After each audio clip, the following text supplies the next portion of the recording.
Spartan racing team. That's what it is. All right.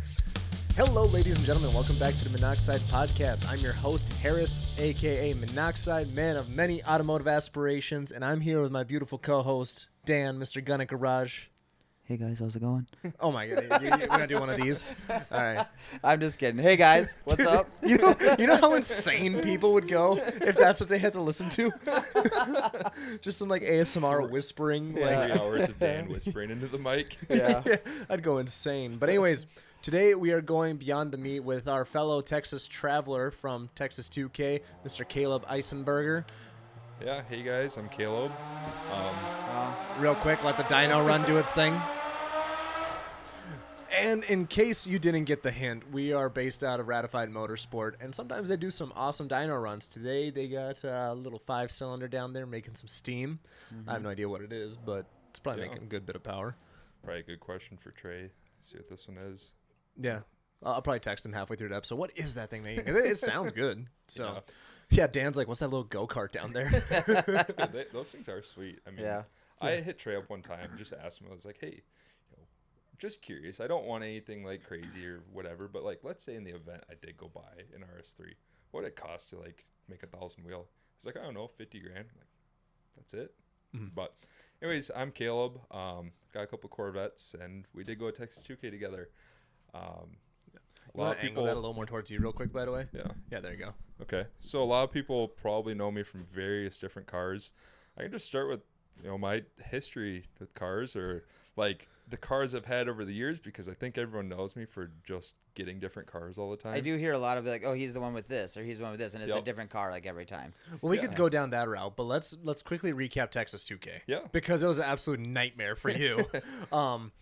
And this is our first time traveling as a quadruplet. I don't know, the four of us, because it was us three, and then my former co-host Sean, which many of you already know. But that was an interesting trip, man. The police weren't playing around down in Texas. No, I mean, during the day everything was fine. They just like to see the cars during the day, but at night, oh my gosh, it was a different story. They had the B team working during the day, and then they had all of the A team for the state of Texas working at night. I mean, that night we went to the Bucky's meet. There were cops everywhere. I mean, when we went to Eric's, Eric is a friend of ours that has a 1,200-ish horsepower C7.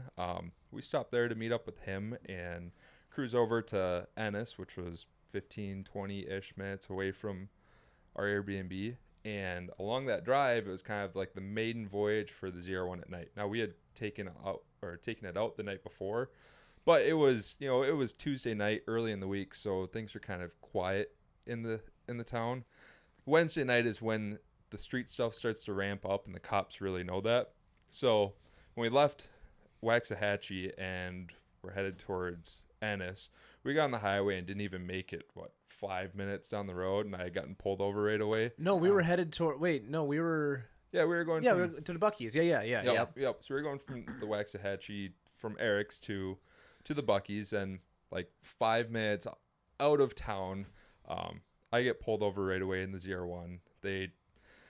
Because I bought the car in November, it was like October when I bought the car. I kind of slacked around on getting custom plates for it until the week before we left, because I was like, it's winter, the car's in storage, I don't really need to think about it. And then Texas 2K is like, oh shit, Texas 2K is next week. So I ran down to the DMV, and I wanted to get custom plates. I didn't really feel like paying for standard plates and then paying another fee for custom plates. So they just gave me a little temp tag and said, tape it in your back window. Well, back window on the Corvette is not visible, or anything taped in the back window is not visible. So no, it's horrible. You can't see anything. It's literally like a 10-degree slope. Like, it's nothing. And it's super tinted. Well, there's no tint on the car. Really? No, that's not tinted. It literally just lays flat. That's the problem. Yep. Yeah. The car has zero tint on it, which I kind of like that, because I'm blind as shit at night. But I can't imagine you can see out of that car very well anyway, especially backing up. Yeah, backing up is really difficult. Yeah, we'll talk about accidents in a second here too. We can talk about that. Yeah, we'll get there. We will get there. But anyways, we're headed to Ennis. Yep. You get pulled over once, I think, on the way there. Yeah, right? We were just cruising, and I can't remember if the cop was staying in the median or where he was exactly, but Sure enough, first cop we pass pulls me over, and he comes up, and they're asking about where my plate is. And I said, oh, well, it's taped up in the back window per Wisconsin law. It says right in the bottom corner. It says tape in the bottom left corner of your back window. So it's taped up. It's laminated. It's done correctly, very correctly. And I had taken off the previous Texas plate because it did have a Texas plate. Oh my gosh, having like the Texas registration sticker in the front window, that almost screwed me every single time I got stopped, because they're looking around the car. Well, that's native to them. They see that every single car they pull over. So like, what's this? You got Wisconsin temp tag, but a Texas registration sticker. So anyways, the first cop, he's like, oh, I couldn't see your plate. Blah, blah, whatever. And he goes to run it, and I hear over the radio that they can't pull it up to anything. I'm like, oh my God, this is like, this is how this starts. Like, and I knew from that, like, that kind of set the tone for the rest of the week. But that cop was super cool, and they were like asking questions about the car, asking questions about where I was from, just trying to get their stuff straight to make sure that like I was legit. That's the best it was. Yeah. It's all downhill from there. Oh yeah. Yep. Now that cop, he was actually a corporal. At least that's what it says on his business card. Gave me his business card, and he said, if anyone else pulls you over, hand him this. I was like, okay, sounds good. Let me go on our way. And we pull up to the first official Bucky's meet of the week. And there were tons of cars there, but we spent like 10 minutes there, I think. Yeah, we had other things going on that night. We were going to go actually hit some of the street stuff. I think we went to Cash Days, I think. Was that when the cops ran us out of Bucky's, though, too? Wasn't it that night? That was after we left.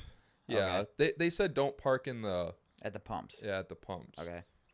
But anyways, so we spent like 10 minutes at Bucky's. Everybody's freaking out over your car because that night it was probably one of the fastest cars there. Yeah. There were those GTRs on B-Box. I think that was the last night, or the what's it called? Friday. I don't know. Either way, but you were still... Everybody thought you were more. Actually, you know what? I think it was the night before we went to the Bucky's when... People were freaking out. Because it was Tuesday. Nobody's there. Yeah. I mean, there were still, 30, 40 cars there? I thought there was still plenty of cars there, yeah. There were still a ton of cars there, but yeah, when the ZR1 I mean, Bucky's makes 40 cars look like nothing, though. Right, yeah, it does. Yeah. But yeah, no, when the ZR1 rolled in, everyone just kind of flocked to it as... It's a ZR1 without a hood on it. It gets attention. Yeah. I heard somebody go, "Oh, that's a ZR1" as we're pulling in. Funny story too. The other night I sold some of my blown up LT4 motors. One out of the Z06 and then one out of my Denali. Okay, I thought it was plural. Yeah, there's two of them. But the guy that came out to buy them, he bought some other stuff. He bought the stock blower up the ZR1 too. So we dealt with stuff at my parents' shop. He picked up the motors. We were just kind of BS, and I showed him, some of my parents' turbo bikes, and we had some cool stuff in the garage. So I just gave him like a little tour. And the guy's legit. He's super cool. He does. I don't know if he does like drag and drives, but he's like a big time drag racer. His name's Kyle Dovak or whatever. But he's like, hey, where's the ZR1 at? And I said, oh, it's not my storage unit. You want to check it out? He's like, oh yeah, I gotta. So after we load everything up, we go down there, and I back it out of the storage unit for him. He takes a video, sends it to one of his friends in Dallas, and sure enough, the guy he sent it to had a picture of me at the Bucky's from that first night. And it's like, wow, isn't this a small world? That's crazy. But anyways. So we leave Bucky's. Yep. We leave Bucky's, and everyone was going to follow me because we had a group of, 4 or 5 cars. It was my ZR1, Eric C7, GT500, DM3. And then what was the other guy's name? Edward? Ed. EJ. EJ? Yeah. And then his C7. It was kind of hard to coordinate everyone leaving the gas station at the same time. So I just up and left, and I thought everyone was kind of behind me. But we were cruising down like this frontage road-ish. And I'm sitting at this light. I'm waiting for it to turn green. And it took forever. So I just inched forward a little bit. And there was a guy behind me who was waiting with me. Well, when I went to go inch forward just a little bit, I see him looking down, looking real close. He's trying to drive around me. And I was like, oh my God, dude, there's not enough space. Don't do this. And he keeps going. And then I feel the car just move forward a little bit, and his eyes get real big, and he's looking down. I'm like, oh, you just seen us all in the mirror. It's bad. his eyes went from oh, I can make it to, oh my god, I just fucking hit a ZR1. But dude, he had no idea. He had no idea. But I told him to pull into that lot right there, and then you guys drive by. I don't know if you guys saw me or... So I saw you, right? And Sean is calling me a lunatic. I'm like, dude, is that Caleb? He's like, no way that's Caleb. He's got to be like, he's up the road or whatever. I'm like, Sean, because like I think that's the day you switched the wheels, right? You had the red forge line or whatever. Yep. Like the bead lock or whatever. And I'm like, so I zoom in on my phone, and I'm not cool like you Android guys, so I don't have 1,000 times zoom, but I zoom in, and like in a very blurry sense, I could see that it's the bead locks. I'm like, Sean, that's fucking Caleb. So we go down the road, we do a U-turn with 5 cars, just blocking traffic, and we all pull into this gas station, like 6 cars, and it's just this one guy. We're just like, what happened? From my perspective, when we pull into the lot there, right, I'm looking at, and at first, like, there's some white scuffs down the side, and I'm like, oh, like, this actually does not look good. And the car is a dark color. It's night race blue. It's a very rare 1 of 54 color. It's like almost a black blue, right? Typical Corvette guys. It's a 1 of... This is an actual cool Corvette spec, not just like it was built on a Friday. It is the 3rd rarest ZR1 color you can get. That is my only Corvette. What's the first rarest? Actually, I should say mine's the 4th rarest. The first rarest is Le Mans blue. They made it. It's a one-off car. It was VIN 1 for ZR1s, right? And it was made just for the person that they knew was going to buy it at the auction. So it went to Barrett Jackson or whatever, and it sold for it was either $1 million or a couple $1 million. But that is a one-off spec. Then there's Carlisle blue, which is like a blue silver, and they made 9 of those. And then there is Atomic Orange. They made 29 of those. And that's Night Race blue, which is my color. They made 54 of those. And then from there, they're all in the hundreds. I got really nervous he was going to do the entire encyclopedia. I'm like, there's 4,000 cars. We just covered about 80. Yeah, roughly. Yeah, of the 4,000 ZR1s ever made, 80 of that. But all right, so this dude hits you. Yep. Did he have a valid license and all that stuff too? I actually have a picture of it. It was a piece of paper. Fair enough. Being in Texas, he might have like recently crossed the border. I don't know. Dude, it's a small chance, but I saw his exact car on a tow truck, like as we were leaving Texas. The little shitty white HHR. HHR. Yep. So same silver. I swear to there's a good chance it might have been him. I'm just saying. He finally got caught up. He ditched the car after he hit you. Right. So I was talking to him. We were looking at kind of the scuffs on my bumper, and it was like right in the very corner of the bumper. I like kind of wiped it off with my hand, and most of it did kind of come off, but there were just like the smallest little like scratches and scuffs that, like, unless I pointed it out to you, you wouldn't notice. But now, like, anytime someone sees my car out to meet, they're gonna know, like, oh, if I look right here, there's a little scuff. But it wasn't anything crazy, but it was still like, dude, done. Like, it was, it got hit. So in my mind, I'm like, okay, well, I don't want to have a police report and then claim this on insurance because, one, it's not worth it. Like, where are they gonna tell me buff the paint or repaint the bumper? Well, if you repaint the bumper, you might as well repaint the whole car because you're not gonna match that color. Like, it's never ever. It's a very difficult color to match. But you guys pull in, and the dude gets real nervous. He kind of like balls up. His arms come in. He's like, "Oh man." Well, I want to like. Let's just paint the picture here because at first he hits you, he gets out, he's dealing with just you, and then all of a sudden whipping into the parking lot. This isn't like a place where you're going to see cars. This is like a little shit gas station with 2 pumps. There was nobody there. Yeah, I don't even think there was somebody working there. No, it was completely dead. And all of a sudden, an M3, a GT500, and 2 C7 Z06s come whipping into the parking lot. Like, and we surrounded him. Yeah. Oh, yeah. Hey, he balls up and he's like, oh, shit, man. Am I about to get jumped? Yeah, and Eric and Ed are not small guys. Oh, no, they are like huge. They are huge, very intimidating black men. Like they are, you don't want to fuck with them. Nicest guys in the world, by the way. God, but at first glance, I would be scared. Eric has become one of like my best homies, like internet homies, over the last couple of years of all of our C7 dealings, which we can get into later. Dude, he's the hospitality he gave us is amazing. Just a awesome straight up genuine dude. Eric is good shit. I wish we got him on the podcast while we were down there, but timing just didn't work out. Yeah, next year for sure. Yeah. But everyone kind of comes around and they're asking, what the fuck happened? I'm like, well, this dumbass ran into me. And first, once I realized that like we aren't gonna call the cops, we aren't gonna get insurance involved because this dude didn't even have insurance. I told him, hey, get out your insurance card. He's like, okay, I gotta call my mom to get it. And he's like calling all these different people. I'm like, this dude ain't got insurance, like whatever. So then I ask him, hey, you got like $150 in your pocket? He's like, dude, I don't even have enough money to pay for my hotel tonight. I'm like, okay, well, you got Cash App, PayPal, Venmo, like what you got?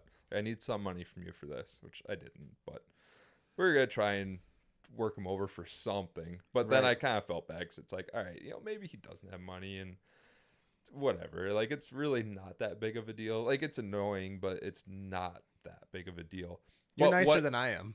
What pissed me off though was he tried to make jokes after he could tell that I was chill about it. And I was like, my blood was still boiling, but like I stay level headed in those kind of situations. Like I don't get worked up. But when he started like cracking jokes or like talking shit, like I was like, dude, shut the fuck up. And I thought Eric's gonna beat the shit out of him. When he was like under his breath, like it's just a Corvette as he was walking away, which I agree with. But you know, of course you do. Get out of here, plastic dip.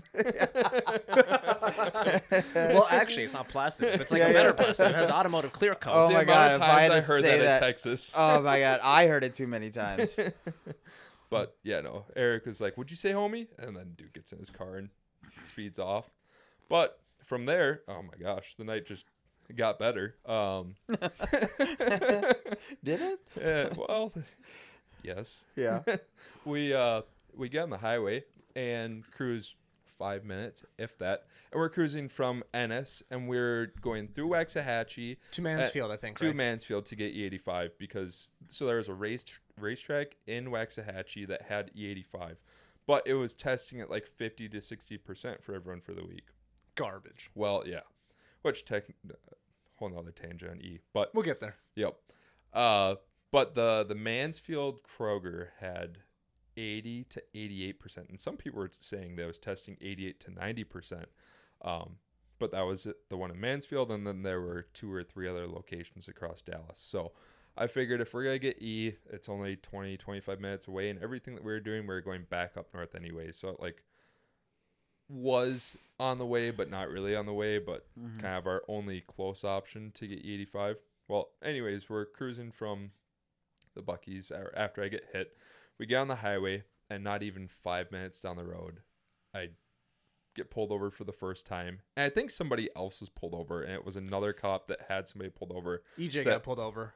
Was that him? Yeah, he got pulled over a little further up ahead. Well, technically, we got pulled over, but I was already pulled over because we were waiting for you. Yeah, so, that was some bullshit, by the way, real quick, because me and Sean, and then you and a GT500, we just pull over. We're like, all right, we're going to wait for our buddy. And then some guy pulls us, like you over. 2 cops got behind us at that situation. Yeah. They started, they never talked to me and Sean, by the way, but they were interrogating Dan like a motherfucker, apparently. Well, yeah, he's got Wisconsin plates on it. Yeah, well, by the way, my plate, which was a legit Road America plate, that didn't come back either. Yeah. They're like, this doesn't even come back. So what I heard is that they actually have to call up to the Wisconsin, whoever, I don't know if it's Wisconsin DMV or some sort of cop hotline in Wisconsin, but they have to call up to Wisconsin to be able to check Wisconsin plates.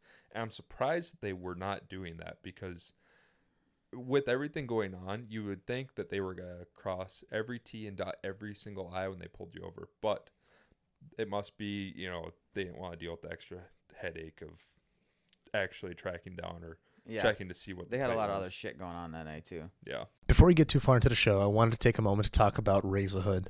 If your daily driver is having issues, aka your beater you got off Craigslist, Raise a Hood's telemechanics and AI tools can help you diagnose and solve the issues you may be dealing with for a fraction of the cost. All you have to do is add your car to the Raise a Hood garage to get started. You can provide the AI tool, also known as Gus, with the specifics of the issues you're having, and it'll help you narrow down what the culprit is. It's a great way to bounce ideas off of to figure out what actually might be the problem. You could then select from a variety of solutions to explore the cost and difficulty difficulty of doing the repair yourself versus taking it to a shop. If your car doesn't have detailed solutions yet, that's totally fine. Just go ahead and add your car to the garage for free, and that'll let the Razor Hood team know what to focus on as they continue to develop and grow. If you want to try out Gus or chat with a telemechanic, go to razorhood.com and add your car to the garage to get started. Use code MONOXIDE-FREE for a 1-month free subscription, or Monoxide20 to save 20% on a 30-minute call with a telemechanic.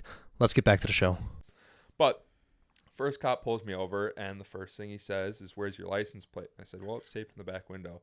And I hand him my license and the business card from the first cop that pulled me over. He looks at the business card. He looks at my license. I could tell then that he was kind of frustrated because he's like, "Okay, yeah, like I'm not going to be able to do anything about this." But I didn't think I was off the hook yet, because then he was saying, "Well, your exhaust is modified and your tires have 330 seconds on them," which he walked up, and like as he walked up, it was almost like he checked the tire immediately. Like he had a little gauge and immediately checked the tire. He's like, "Your tires have 330 seconds and Texas law requires blah, blah, whatever. So these are not safe for highway use." I'm like, "Well, they are DOT tires." Like, I don't care if they're a DOT tire. They don't have enough tread on them. Well, they're Toyo RRs. They come new with 430 seconds, which didn't meet the Texas requirement anyways. But he goes back to his car. He's like, "All right, I'm going to let you off. Just try and do something better with your plate. Like put it on the outside or whatever," which I was not going to put it on the outside, because if somehow that plate got ripped off, I was screwed. Like there was no other form of saying, "Hey, I own this car." Like that was it. So, which my thing with that is, couldn't we have just gone to Office Max and just printed it, like copied it for you? Oh yeah, we definitely could have like copied it, made a second one, and then which whatever. Hindsight. Yeah. 2020 next year. They still would have pulled you over a bunch of times. You would have to explain it each time. Yeah, I mean the car's got bright red beadlock rings on the rear tires, so like that stands out. Doesn't have a hood on it. Car's loud as shit. Like I knew what I was getting into. I just didn't think that I would be targeted as much as I was. But anyways, I pull out, and you guys were all pulled over a little bit ahead, and I just keep driving, and we all kind of meet back up, and we cruised for maybe 10 minutes, if that, and we pass Dan Rue in his GTR, and I look over and I see that stupid little grin with the diamond grill, just smiling, because I feel like he's permanently got his upper lip just kind of perked up so you can see his diamond grill. Well, I mean, yeah, you spend that kind of money on one, you might as well. Right? I'm gonna have my lips removed. I don't think your fellow Ford guys would appreciate that. Yeah. But, all right. But anyways, I passed Dan, and I kind of get over like right in front of him, because I think is this at the gas station? No, this is right before I got pulled over the second time, because then Dan was cruising in our group of cars there. Oh, right? okay. And were you guys directly behind me, or was it Dan directly behind me? It was probably Dan, because we weren't directly behind you at this point. Not no, Dan. We were back you a little ways. Dan Rue, you're talking Dan about. Rue, not you, Dan. Because we caught up to you after your third pullover. Yep. I think. So Dan Rue is directly behind me, and out of nowhere, another cop swings around and cuts Dan off, from what I remember, and pulls me over. And this guy was fired up. I hand him the business card and my license, and he takes the business card, looks at it, and throws it back at me. He's like, "I don't need this." I'm like, "Okay." He's like, "I know you're out here street racing. You're in a group of 20 cars. You cannot play on my intelligence." And when he said that, I was like, "Dude, you've got to be kidding me." Like, there's literally like 5 or 6 cars here, and like all of these guys are random. I was like, "Dude, we're literally cruising to the gas station, getting gas, and then going back to our Airbnb. We've been at the track all day. I'm tired. I just want to go home." And then he gave me the whole spiel. My windshield's cracked. He said, "Your windshield's cracked. Your tires are not safe for Texas highways. Your exhaust is modified. Your plate isn't illuminated." And he was just going on and on and on. And I was like, "Yep, this guy is going to fuck me." And Harris called me, and I was like, "Dude, it's not worth cruising this car anymore. Like, I can't do it at night, because every single cop I see pulls me over." So I said, when I'm done with this, we're going to eat. We're just going to take my car back to the Airbnb, and we're just going to go out to the dig spot, have fun watching some racing. So the cop comes back relatively quick, because I thought I was getting the book, if not getting towed that night, or that stop. And he's like, "Well, I'm going to cut you a break. There's a pursuit going on, so I got to get going. So he tears off, and when he comes back up, he throws my license at me too. I'm like, damn, you're a fucking prick. But but he didn't get me, so fuck you, whoever you are. Listen, man, like at the end of the day, I respect cops. Like I think we all do here. I think. Oh yeah, 100%. Yeah, I think within reason. But when you get a guy like that, you're not gonna play on my intelligence. Yeah, like, no, it was just a big ego trip for him. Which you 100% that dude was fucking stuttering when he was called on in class to read a page of the book, and that stuck with him. He's like, "I'll show you." Johnny, what's 2 + 2? Listen. He was traumatized from that moment forward. Don't ever play. High school was was 7 years ago for me, man. I know guys like that. Yeah, it's wild. It's been that long. So, me and my girl were just talking about this the other day. It's literally been 8 years since I graduated. That is insane. Mm-hmm. Doesn't Here feel we like go that with long. the little kid thing again. Oh yeah, like we did last episode. Yeah. Okay, so Anyways, how old are you again? No, just kidding. So anyways, The same age as Adam. we go over to So yeah. we leave, or I pull out, and you guys are pulled over, and I was not gonna stop for you guys because you guys were fine. I just wanted to keep going. Right? Get to the gas station. Yep. So I make it up to the Kroger's, and sure enough, who is at the pump? Mr. Dan Rue.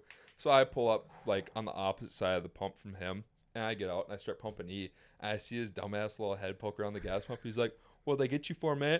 And I was like, "Oh, nothing. They said I had a pretty face." And he just laughs at me, and he's like, "No, really, what'd they get you for?" And I said, "Well, they couldn't see my license plate because I got a temp tag, and it's kind of the whole 9, modified exhaust, tires aren't safe, cracked windshield, blah blah, whatever." He's like, "Oh yeah, they're really out to get everyone. Like, I'm not even trying to do no racing, but." It's Dan Rue. Dan Rue's not really trying to race anyone. He's just out there to call everyone out. Yeah. But we literally weren't like I might as well have had a Toyota Camry the whole time because we drove the speed limit. We did absolutely no illegal shit in our cars. Honestly, for next year too, like I think it'd be a good idea just to rent a car off Turo. Like we can pull like one of my cars. We'll see what I have next year, but pull one of my cars down there. Maybe do some track stuff with it. Mm-hmm. But just go 50-50 on like a Hellcat or whatever just for the week. I mean, dude, Sean's M3 is a perfect cruiser too, though. It is. Yeah. I looked to see if there were any on Turo down there, but there weren't too many great options. Like we could get a C8 for $900. We get that GT350 for $600. That was a good deal. I would be tempted to reserve that thing. That'd be a fun car. Yep. Because like it sounds cool. It's not just like a regular Mustang, but you could still cruise around. You could pull up to meets and like not be laughed at for pulling up with the base Mustang GT with and like the standard down there is like a Mustang GT with welds. So if you like have stock wheels on it, oh my god, get out of here. It's like a So we should bring our own set of welds, is that what you're saying? Yeah. Okay. Yeah, bring your wheels down. Yeah. Well, that's if we don't lose any on the way down. Yeah. Here's what we're gonna do next year, Dan. We're gonna bring your enclosed trailer. We're gonna buy a ton of welds. We're gonna get like maybe 20 sets. Yep. And we're gonna rent it out to people, just so they can pretend they're fast. Dude, that's a thing. That's legitimately a thing for like truck people. There are guys that will go to truck shows, not like it's like pre-set up like before the truck show, but you can like rent 26 or 28s or whatever ridiculous wheels for like Daytona Truck Week and like Lone Star Throwdown, like all these different truck shows. These truck guys can't afford to buy nice wheels. They go and rent their wheels or hit up the guys through a firm and get their wheels financed. But those aren't cheap wheels either. They're like what, 20 grand for those big ass wheels? Yeah, it depends. Like if you get the forged ones, which you wouldn't even ever need in a truck like that, you're not actually going, but just to have that flex. Like to have like a decent set of like truck wheels, say like 24 by 14s, which is wide and big, you're looking at $5 to $8 grand for a decent set. But then if you get into like the really big or like the dually wheels, I mean, right, looking at, like I said, JTX Forge wheels, which are kind of the premium wheels for that. It's like JTX Forged, American Force, and then there are a couple other brands. You're looking at like 15-ish, 12 base price for like kind of basic small wheels to 15, 20, 25. Yeah, I wasn't too far off. I got nervous when I was like, Yeah, oh, no, maybe I did mess this one up. I still think you guys are doing it wrong. I think we just order from Summit a whole bunch of American racing wheels, and then we hot glue beadlock rings around the outside, and we get a Sharpie, and we just write weld in the middle of it. I think that we can just sell them some knockoff. Yeah. Yeah, the guys with regular GT Mustangs wouldn't know the difference. No, that's probably true. You guys remember that one, the white one that didn't have the bumper on, that was loud as shit? He pulled up to a couple of different meets, but like the rear end was kind of smashed up, didn't have a bumper, just like a straight hoopty. But he pulled up to the one roll race meet we were at. I was like, dude, why the fuck? That was kind of a common thing to be missing body panels down there, front bumpers and hoods, especially because of intercoolers and superchargers. And this one, it was weird. Like it was missing for no reason. Yeah. Okay. Yeah. Yeah, the kid looked like a little crack baby. Aw. Yeah. Poor little crack baby. Jeez. Speaking of crack baby, Lethal Performance, those guys went down there and did some work. So Lethal Performance was a shop that hooked me up. When we got down there, I went to go do some testing on the ZR1 because it is kind of a newer setup, and found that we were getting ridiculous belt slip and the cam was way too small. So we were having like lots of restriction issues. Lethal Performance, which the crack baby tie. I was gonna say, what is this? We didn't tie it in, but yeah. No. Lethal Performance has a car named Crack Baby.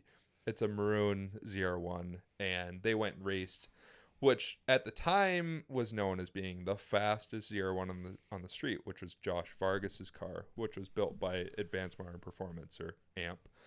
And those AMP guys like to run their mouth a lot. They build fast cars. Like, there's no doubt about it. But, oh, my God, Sam Miller is a dick. He just likes to talk his shit to anyone on the internet.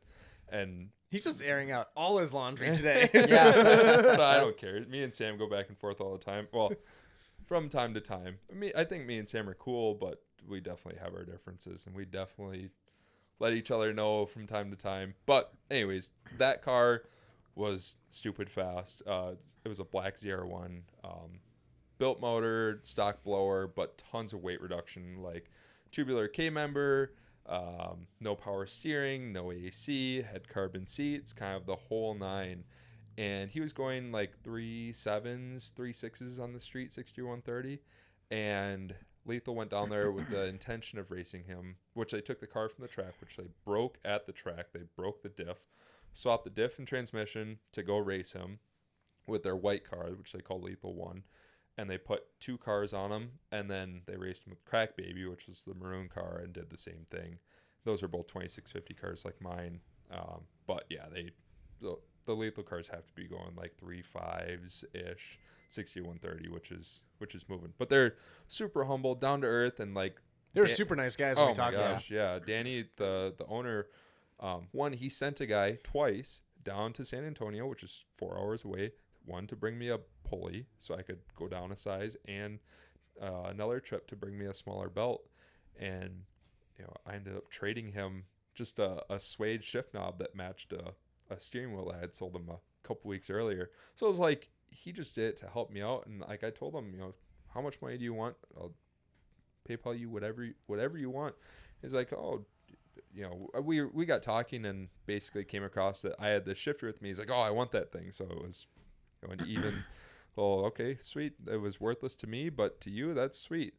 But yeah, it's a good deal. I mean, everybody left happy. Yeah. That's what matters. Yep. I wish we could have gone out that night and raced my car with them, even though like my car wasn't doing what I wanted it to do. It would have been fun to go get in with those ZR1 guys and just, even if I could have just shaved like a half a second, just reducing the belt slip, I could have dealt with the the ridiculous boost that we were seeing.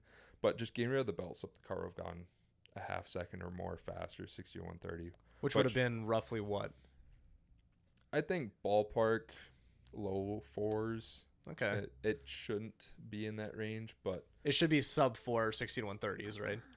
Once all said and done. Yeah, ballpark. Like, I would love to see, and it's not easy to do with these cars.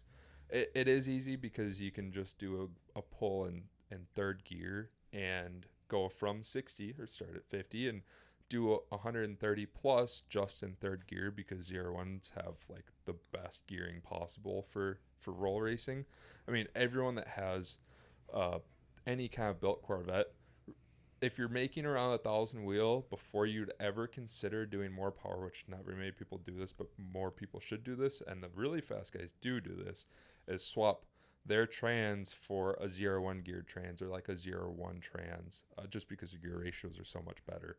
The gear drop in like a Grand Sport or base trans is awful. When you go from third to fourth, you drop from like 7,500 RPM to like 4,000 RPM. So like that's a ridiculous, RPM drop. So you fall completely out of power, and the car falls on its face. The Z06 is slightly better, but still not anywhere near as good as the ZR1 gearing. But to be fair, though, the Grand Sports are built for the guys with the New Balance shoes. They're they want some fuel economy and like I just need to pull up to a meet and get there. Yeah. Yeah, I got the Z51 suspension package on this thing. Yeah. They always like to say that, don't they? Yeah. I don't even know what that is, honestly. But back to Texas. So after I got pulled over, we go see Dan. Everyone kind of got their videos and got to chat. We talked to Dan for a while too. Yeah. Like he was cool. He was cool. I like meeting Dan in person. Like he wasn't this larger than life personality. Some people may disagree, but like in my interaction with him, like I thought he was chill. He was all right. Like I could totally see myself like getting like lunch with the guy, not being like annoyed. Yeah. Again, though, another internet famous guy that my 40-year-old ass has no clue who he is. I didn't know who he was until I saw it. Was it you that asked him? Or somebody asked him like a question, and he's like, "I'm a content creator." We were chit chatting, but I didn't ask him. He literally, I was like, "Oh, you come down here to race?" And he's like, "I came down here for content." That's how we got to that. Yeah, that was kind of funny. Like I kind of introduced myself too, like because like I really don't know him. Like some people have been following him forever. Yeah. I just found out about his existence like maybe like 4 or 5 months ago. I showed you his original videos. They're hilarious. They're funny as hell. Like when you brought that up, I'm like, oh, that's the guy. Yep. Otherwise, the I had Dancing Dan guy, the guy Dancing Dan Rue. Yeah. Yep. You go into like Foot Locker and like try on a shoe, and they bolt out of the door. Yeah.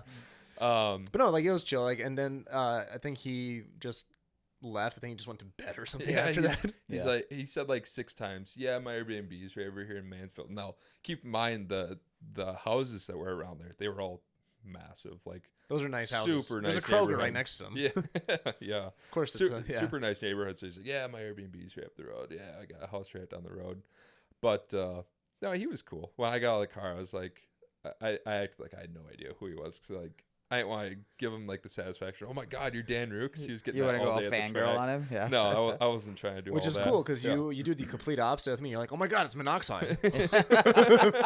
Serious? Yeah. But anyways, I think that night, we took the ZR1 back to the Airbnb. Uneventful. We didn't see a single cop. No. The whole drive back. It was like a 40-minute drive back too.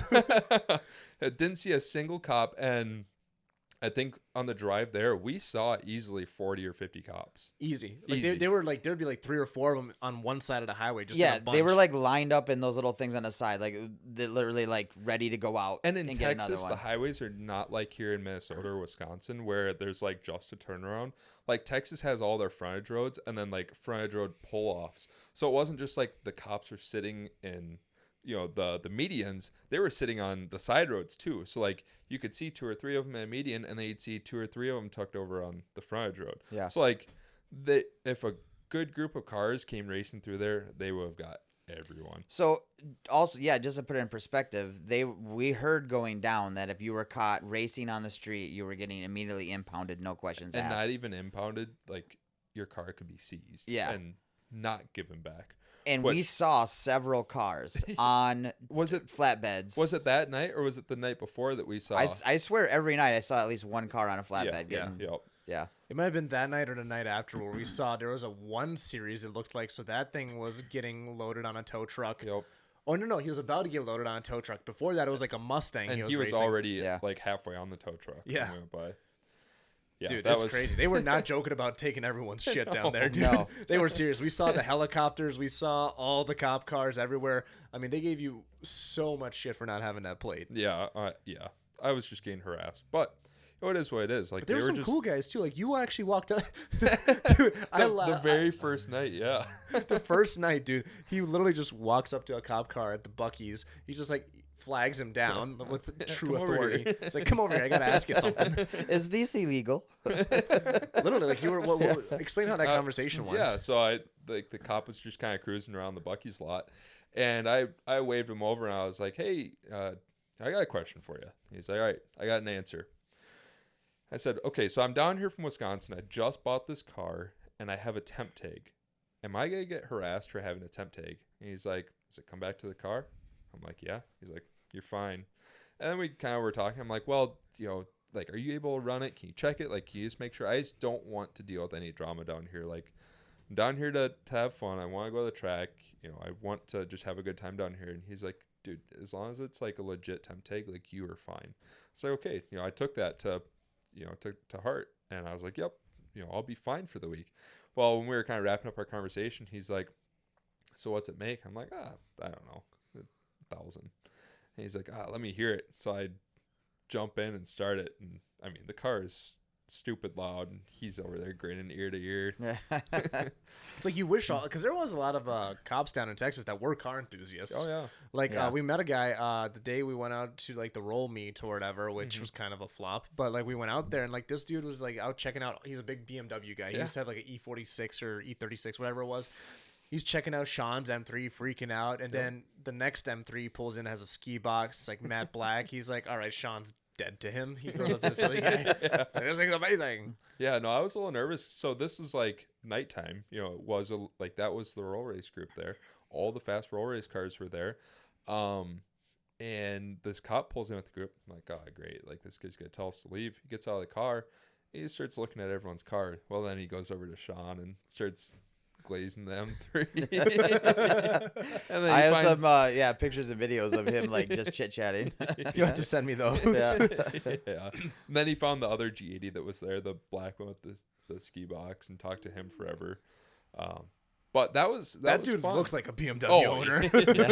He was a little off. The collared shirt. And he was airport police, just to put it in perspective. Yep. Yeah, super cool, dude. That meet was a lot of fun too. Like, that's normally, like, when I went to TX2K in 2020, that was what most of the meets were like. Were cars more of that, but more of them. Mm-hmm. So all 1,000+ horsepower cars. But then it was just like chilling at a gas station. Then Junior would send out in the group chat, all right, this is the route we're going.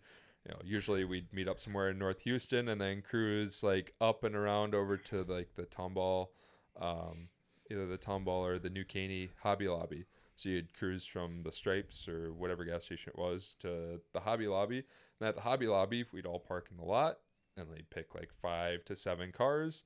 They'd go out and film their races, come back, pick another 5 to 7 cars, go out, film their races, and come back. Yeah, that was so fun when I went down there my first time in 22, I think it was. 21, 22, I don't know, whatever it was. Yeah, it was pretty cool. They're 23 because it was last year, right? No, my first year was the year before. Yeah, okay. Yeah, so 22. I got you. Yep. Dude, how about that lady? Oh, okay. Dude, that was so funny. So at the same meet, I was talking to one of my buddies, Aaron Barr, another Aaron at homie who has a ZR1. Down in St. Louis, right? Yep. He's out of St. Louis. And we have identical builds, like to a T, everything. The only difference was he had the cam that I need. He's like, yeah. And like the months leading up to this, he's like, yeah, man, I'm curious to see what you do with that cam. And I'm like, yeah, it'll be fine. He was fucking right. Which cam does he have in his car? So it's a custom spec cam from Alec Bledsoe of LMP of Maryland. And they're the ones that build the car for Greg Kong. Greg Kong is like the ZR1 god, I guess you could say, because he's the only guy making new parts for ZR1s. He went like low 8s with his stick shift car, which is, that's quick for like a stock suspension, stock everything. Well, not stock everything, but like, a regular kind of ZR1, a street ZR1. But yeah, Alec builds that car, and it's spec just for the ported 2650, which needs a lot more of the, what it be technically the overlap, so it would hang the exhaust valves open longer to alleviate more of the cylinder pressure, just because there's so much more air getting in versus a stock blower, which is what I had before, which my cam was spec'd perfectly for like a max effort stock blower setup. And I thought I could get away with it, but we're gonna swap the cam here soon. But anyways, me and Aaron are chatting, and this lady pulls up, and She was staring me down when they pulled in, by the way. Like, I made eye contact with her, and I locked eyes with her. Like, dude, she was giving everyone kind of like the fuck me eyes. Like, she wanted to go home with somebody that night. But, man, that's bad. But no, that's the energy I was kind of getting to. But she was very loopy, too. Like, she was under the influence of something. But she comes up, and she's like, what's going on? And there's, like, all these cars here. And Aaron like, dazed and confused. Yep. Aaron just kind of takes a step back. And were you there from the start? Yeah. Or, okay. The whole thing I witnessed. So I'm like, just straight bullshitting her. Because I didn't know, like. You didn't know she's a Fed. Yeah, exactly. She looked really Feddy. At the Bucky's before that, when we were cruising up to the wherever, the day before when I got pulled over all those days, when we were about to leave, there were two old guys that were like kind of sketching me out. They're like, "Oh, where are you guys going out racing?" I said, "I don't know, maybe at some point." He's like, "Oh, where are you going?" I said, "I don't know. We're going to get some E85." He's like, "Oh, where's there a good E85 station?" I said, "Oh, we're going to the Kroger's in Mansfield." It's like, "Oh, okay, sounds good, man. Be safe out there." But it was like super weird vibes. So I almost wonder like if he couldn't have been a Fed, which it sounds crazy, but down there, that is 100% how that would play out. So then he sees, okay, I was one of the louder cars there, one of the faster looking cars there. Oh, well, this group of cars is going to the Mansfield Kroger station. And then we drove through 50 cop cars. Coincidence? Maybe. You did it to yourself. Yeah, maybe. Yeah. Very possible. Way to snitch on yourself. Right? Yeah. God damn it. But yeah, she had that just weird energy. Yeah. So. Meth head energy. I don't know if it was that far. Not quite that. This is 12. What was it? Midnight-ish or past 1 o'clock. 12, 1 o'clock? Yeah. And I took it and run with it. So I was straight bullshitting her. I got your energy. Me and Aaron looked at each other and we were just like, yeah, he's about to do it. He's about to do this.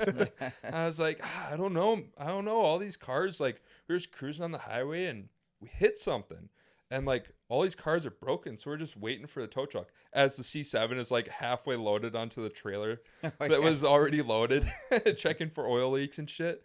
And I was like, yeah, we all hit something. Like, our cars are all broken, waiting for tow truck. She's like, what? That's crazy, man. Like, how that even... No, she's like, all of them? I was like, yeah, every single one of them. You literally said it that way too. Yeah. There's more cars coming in too as you guys. Yeah, and more cars coming. She's like, oh my gosh, what's going on? I'm like, I don't know. This is crazy, isn't it? And I just like kept feeding her, and like she was just buying it. And then finally we kind of got to her like objective being there. She said that she was looking for signatures. Before you do that though, like I had a perfect what's the word, like something to corroborate the story. Yep. What's the word? Yeah, corroborate. Yeah, good enough. I'm learning English today. Yeah. Because on the way to this gas station, Dan missed an exit, and then I'm like, dude, you missed the exit. So then he just backs up because there's nobody here. And by the way, keep in mind, there's a cop following us like literally like a minute ago. He backs up and then I just hear like he literally goes over the curb in his GT500. So like when you're like, all the cars are broken, I was like, yeah, you should check out the left side of that GT500. It's probably got some gnarly curb rash. That wheel is bent for sure. Good thing I didn't have the carbon wheels on. Oh my gosh. Those things would be toast. Yeah. Dan will have cried the rest of the trip. I do have some roadkill on the side of my car, so I don't think I've cleaned off yet. Oh, disgusting. Yeah, I remember seeing that. Yeah, It's kind some of blood gross. and guts on the side there. That's more of a me thing to leave guts on a car. Dude, that lady was something else. And then it was kind of funny.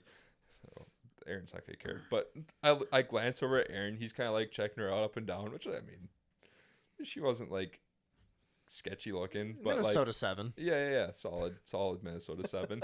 But Aaron's kind of like checking her up and down. I just said something way out of pocket, and I just see him cracking up, laughing back there. But yeah, she was, Yeah, Texas gas station. Because she just joined our group of like 6 dudes. We're just like, who is this? Yep. So we're like, I don't know. It was cool. But yeah, so like, I think we just kind of, the evening got a little late, and apparently the dig spot got busted because you could see all the cars leaving from the dig spot. Oh, yeah. When we decided to finally go check it out, it was like they come flying out of there. If we would have went to that a little bit earlier, like if we would have just went straight to that dig spot, which I had the address for it too, but like I think everyone was kind of on board with just like checking out some of the roll racing stuff. Mm-hmm. But if we would have went to that, there was like some legit racing going on. that twin turbo Trackhawk with the turbos out of the hood, the F-150 that had the turbos hanging out of the hood too. Like all those cars that we saw from that first night we went out, all of those guys were there racing. So like there were some legit races going on. But I also think that kid with that maroon ZL1 was racing too. So like how sketchy some of it was, I don't know. That dude almost whacked a few people, and we don't have to get too into it because we could even, I mean, we kind of got sidetracked on a lot of this, but we could even go back and go over each of the nights. But the first night when we went out, so the first night as in we got to Texas, we went to go hit the Buckies because we were like, oh, like let's go hit a Buckies. We gotta get, you know, something from the Buckies. And then we cruised up to a dig spot, and there were tons of nice cars there. Like there was a Demon there, some McLarens there, that crazy TRX. Yeah, TRX on like slicks all the way around. Like that thing was serious. Were those 15s on that thing? I doubt it was 15s. They were a small wheel. I'm guessing they were probably like 17s, but what made them look weird is they were probably a 30-inch tall tire. Yeah. Right? No. And a TRX comes stock with, a 35-inch tire. So they looked like tiny on there. It looks so small. But there were a ton of just legit cars there. Like that was a sweet. I thought there was going to be some good racing going down, but then, you know, cops rolled in when the first pair was going to go down the road. Was a Mustang and like a Bolt snuck up like right behind us. yeah. But so that was like the Tuesday night when we get down to Texas. Wednesday night is when we had the cop incident going on. But did we go to the cash days after that? That's when the first like cash days. That was Wednesday. It was like a mini cash days. We pulled up a little late, obviously, which was nice because it wasn't like insane or crowded. Yeah. We got to see some hits. Yeah, that was. We were out there till 3 a.m. Yeah, I think every night we were out till like 3 a.m. Yeah, no, our plans really fell. That's why I told you like before Texas, like if we can make all the plans in the world we want, they're all gonna fall apart. Yeah. Yeah. Well, and the other thing too, like even though nothing went good for any of us, like it went well. I still had fun. Exactly. That's the biggest objective. Like obviously, you know, you only got the one podcast in. I didn't get any racing in, but like for everyone, we just had a blast. Oh, like, absolutely. It was just a fun time. Like, yeah, we didn't get to go to some of the meets that we wanted to go to, like the Shelby meet, and all that got rained. That whole day got screwed anyway. Yeah, but like everything else we did, like during the time that we were down there, we just did stuff, and like everything we did, it was just fun. And I think our group, like we all just kind of got along. We all go with the flow with each other. So like there was no like, oh, I want to go here, but someone else wants to go here, and like helping multiple cars helped with that too, right? Yeah. Because like when I went down there with Chaz, Jess, and Marina in 22, it's like the four of us were stuck to the Trackhawk. Yeah. Like if I want to go with somebody else, it's not going to happen. Yep. You know, whereas, you know, with this, like we all had the code to the Airbnb. We had 3 cars, technically 2 to choose from. It's like it worked out fine.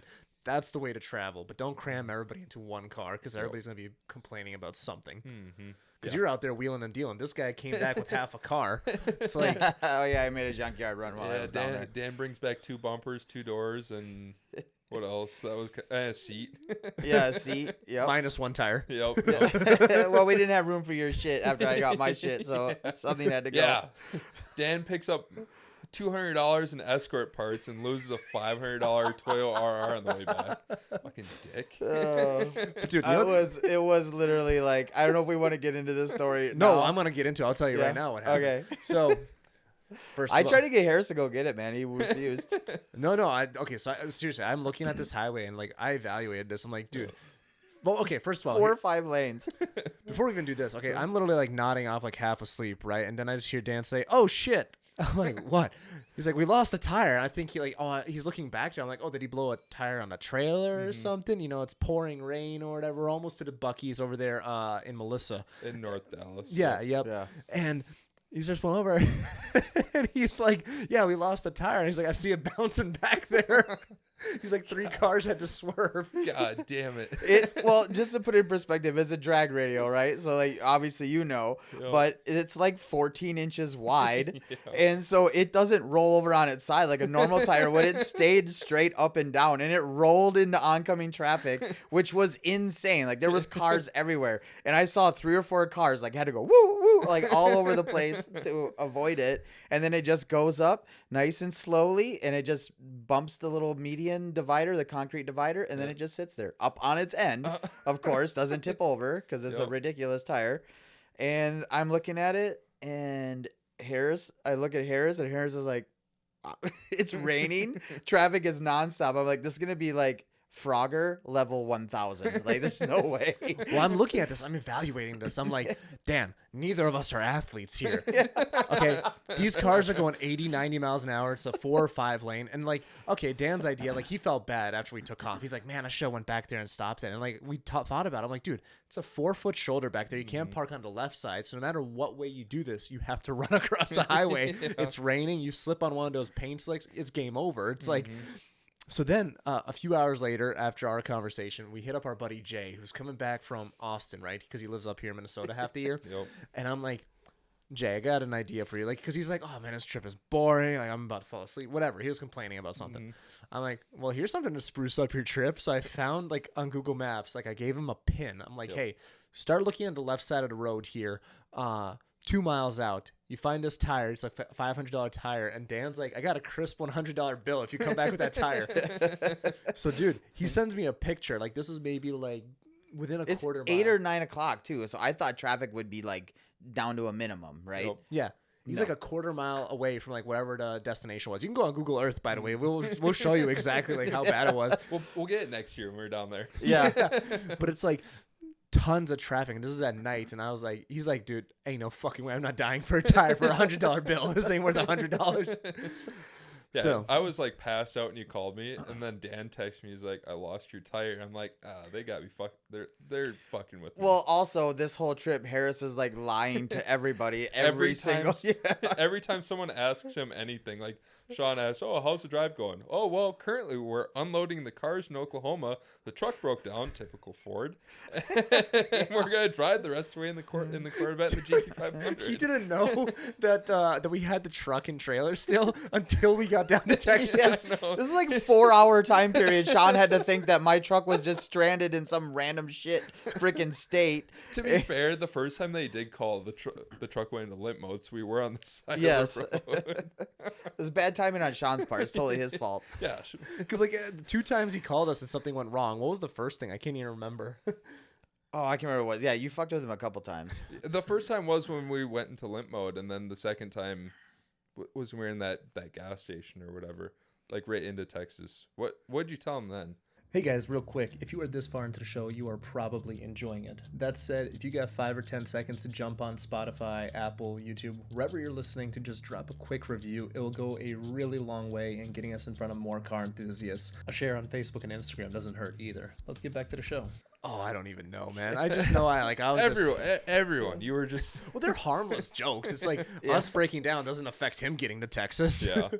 No, like when it first happened, I was like slightly annoyed, but then I thought about it. Oh, because I woke you up with bad news. Yeah. And I was like, you know what? Honestly, like the Toyota Rs they are hard to find. Like one, they stopped making them. They don't make those tires anymore, and they're transitioning over into a new rebranded Toyota R, which is the same tire, just new branding. But they start making those in April of this year, but only select sizes, and my size is not one of those sizes. So I'll have to get a new set later on in the year when they finally release my size again. Mm-hmm. But I was fine because like I had just traded the set of 15-inch forge lines to Eric for my original set of forge lines I had gotten 2 years ago. So I had gotten the 18s back. So I had the set of 18-inch RRs on my CCWs, the set of RRs on my forge lines, and then I had brought down an extra set just in case something were to happen. Just, because something happened. Yeah, something happened. I needed one of the tires, not for my car, just to lose it on the side of the highway. But literally me calling you was like the equivalent of your mom waking you up for school and be like, hey, we're out of cereal. Mom, I don't even like cereal. It's like, I can't make you Eggo, sweetie. Sorry. They flew out of the truck. Yeah. So we went on to that. We kind of skipped to the end there, but yeah, I mean, all the nights were kind of the same. We just went out to the dig spots every single night, and then the last night, oh my gosh, that was kind of ridiculous. it was the start of like the official big cash days. So there were some legit cars, and it was like, hey, here's the address. Don't tell anyone.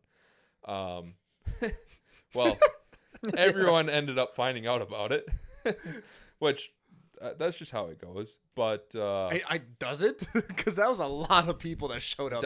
What happened at Industrial Park that we were there? Those cops had to have been setting up. This is that same night. Oh yeah. So when we get to the first meet spot, right? Yep. That's where they do the drivers meeting. The spectators pitch in some cash just to pay for the security. Mm-hmm. And when we go to leave, there were 15, 20 cops just sitting out there waiting. And then they started directing traffic. Yeah. So you guys called us and were like, oh, and me and Sean were riding together. So you guys called us and we're like, oh, I think we're getting led into like a parking lot to all get ticketed. Well, they kind of direct everyone out a certain way, and you could tell who had the address and who didn't have the next address because me and Sean dipped off on the side road as everyone else kept driving straight. All the other spectator cars were driving straight. Well, to be fair, we tried to follow you, but the cops were telling us where to go. We had no choice. Well, and that's the thing. Like, the cops had all these intersections, but this road, I mean, it literally looked like a dirt road to us, and we pulled onto it. Sean, like, goes to slow down to turn, and he's like, is that a road? And then he turns onto it, and it took us to like a trailer park or whatever. But then we loop back around like a block, and the cops are directing everyone still coming through the way we had just gone through. And we're just trying to go through the intersection the other direction, which they ended up letting us do. But I remember looking back, and there were like 6 cop cars parked on the street, and they were all just like sitting there. I'm like, these guys are not going to follow us. And with us, so we were in the BMW.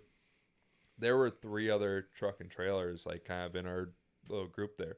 So it's like, yeah, we're going to go race, but all these other cars are just driving that way. Why are you following those other cars and not the people that are going to race? But the truck and trailers is what I would be following if I was them. Yeah. But then we pull up to this meet, and me and Sean, like, when we got on the highway, I don't know if it was like this for you guys, but there was nobody. Like, we had a couple truck and trailers by us, but there was nobody.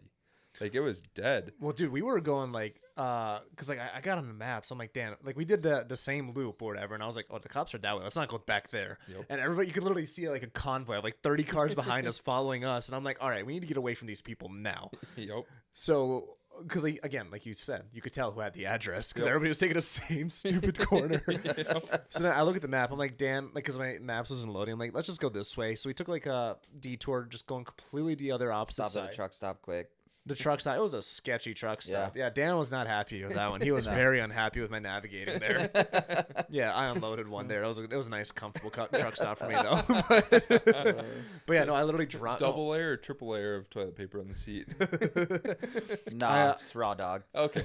So it was a nice truck station. All right. First of all, if, unless it's like a nice Bucky's or a nice gas station, if you raw dog a toilet seat, dude. You a menace. So everybody's doing that. Yes, good. Yeah, that you dirty. Okay, so anyways, off topic. When we pull up to the spot, we started seeing more and more cars. Well, yeah. Original when they were shuffling us out before we were out of this other spot here, I was convinced they were pushing us to a parking lot to like issue us tickets. Yeah. Like I thought for sure they were funneling us somewhere. Organized crime, RICO charges. And just for all the haters out there listening, I had my 13-year-old daughter with me this whole week, and it was, before you go ahead and judge me, yes, I had her out till 3 o'clock in the morning at street races and things, and I don't really care. She's a straight A student, and can you imagine that kind of life experience at 13 years old? Talk about mind blown. So, yep, whole new perspective. Absolutely. Because keep in mind, this is my first cash days and street racing experience. Yeah. Sort of. It was honestly, I wasn't even racing. We didn't even do any racing, which is kind of funny. Yeah. Like me and Sean kind of tried last year, but it was kind of a bust for us because that's the other thing about Texas. If you're the last person to get this information, you're just gonna show up right when all the I remember we got the address to one spot. We showed up. Within 20, the cops pulled in with us. Yeah, they must have just got the address. They're like, this guy brought the cops. Yeah, like Sean was switching his tune or whatever in his parking lot because fucking Mopar, you can't just click a button. See, and that's the thing too. Like Texas is really fun when you have the right connections. Like if you're just, and you don't have to have the right connections. You can go to the track. You can have fun at the track. I mean, just doing the track thing all week, that is an experience in itself where you can enjoy your time down there. Go eat some good Texas food for dinner and then forget the street stuff. Go to Bucky's. There's plenty of meats. There's thousands of, hundreds of flyers and other meats and stuff like that. Yep. The illegal activity is not but very small part of it. It's an extracurricular. Yes, absolutely. Yeah, you can go and enjoy Texas without doing that. And there are people that try so hard to go down there and just street race, but if you don't know the right people, you won't be in with the group that can actually get runs in. And you'll see there are videos coming out from Street Science Texas, from Racing FX, and then I think Streetcar was down there too, but a very abbreviated version of Streetcar. Normally in Houston, Streetcar video is the ones that like run all of their street racing stuff, and it's funny. Last weekend, they did a meet that was 800 plus horsepower, and there are going to be better videos from that than the entire week of Texas 2K because all of the heavy hitters came out. I mean, like Justin White. Justin White is a big LS LT tuner. He's one of the better ones out there. Me and Justin have talked a lot. I've really considered using him, but I love the guy that I use for my cars now.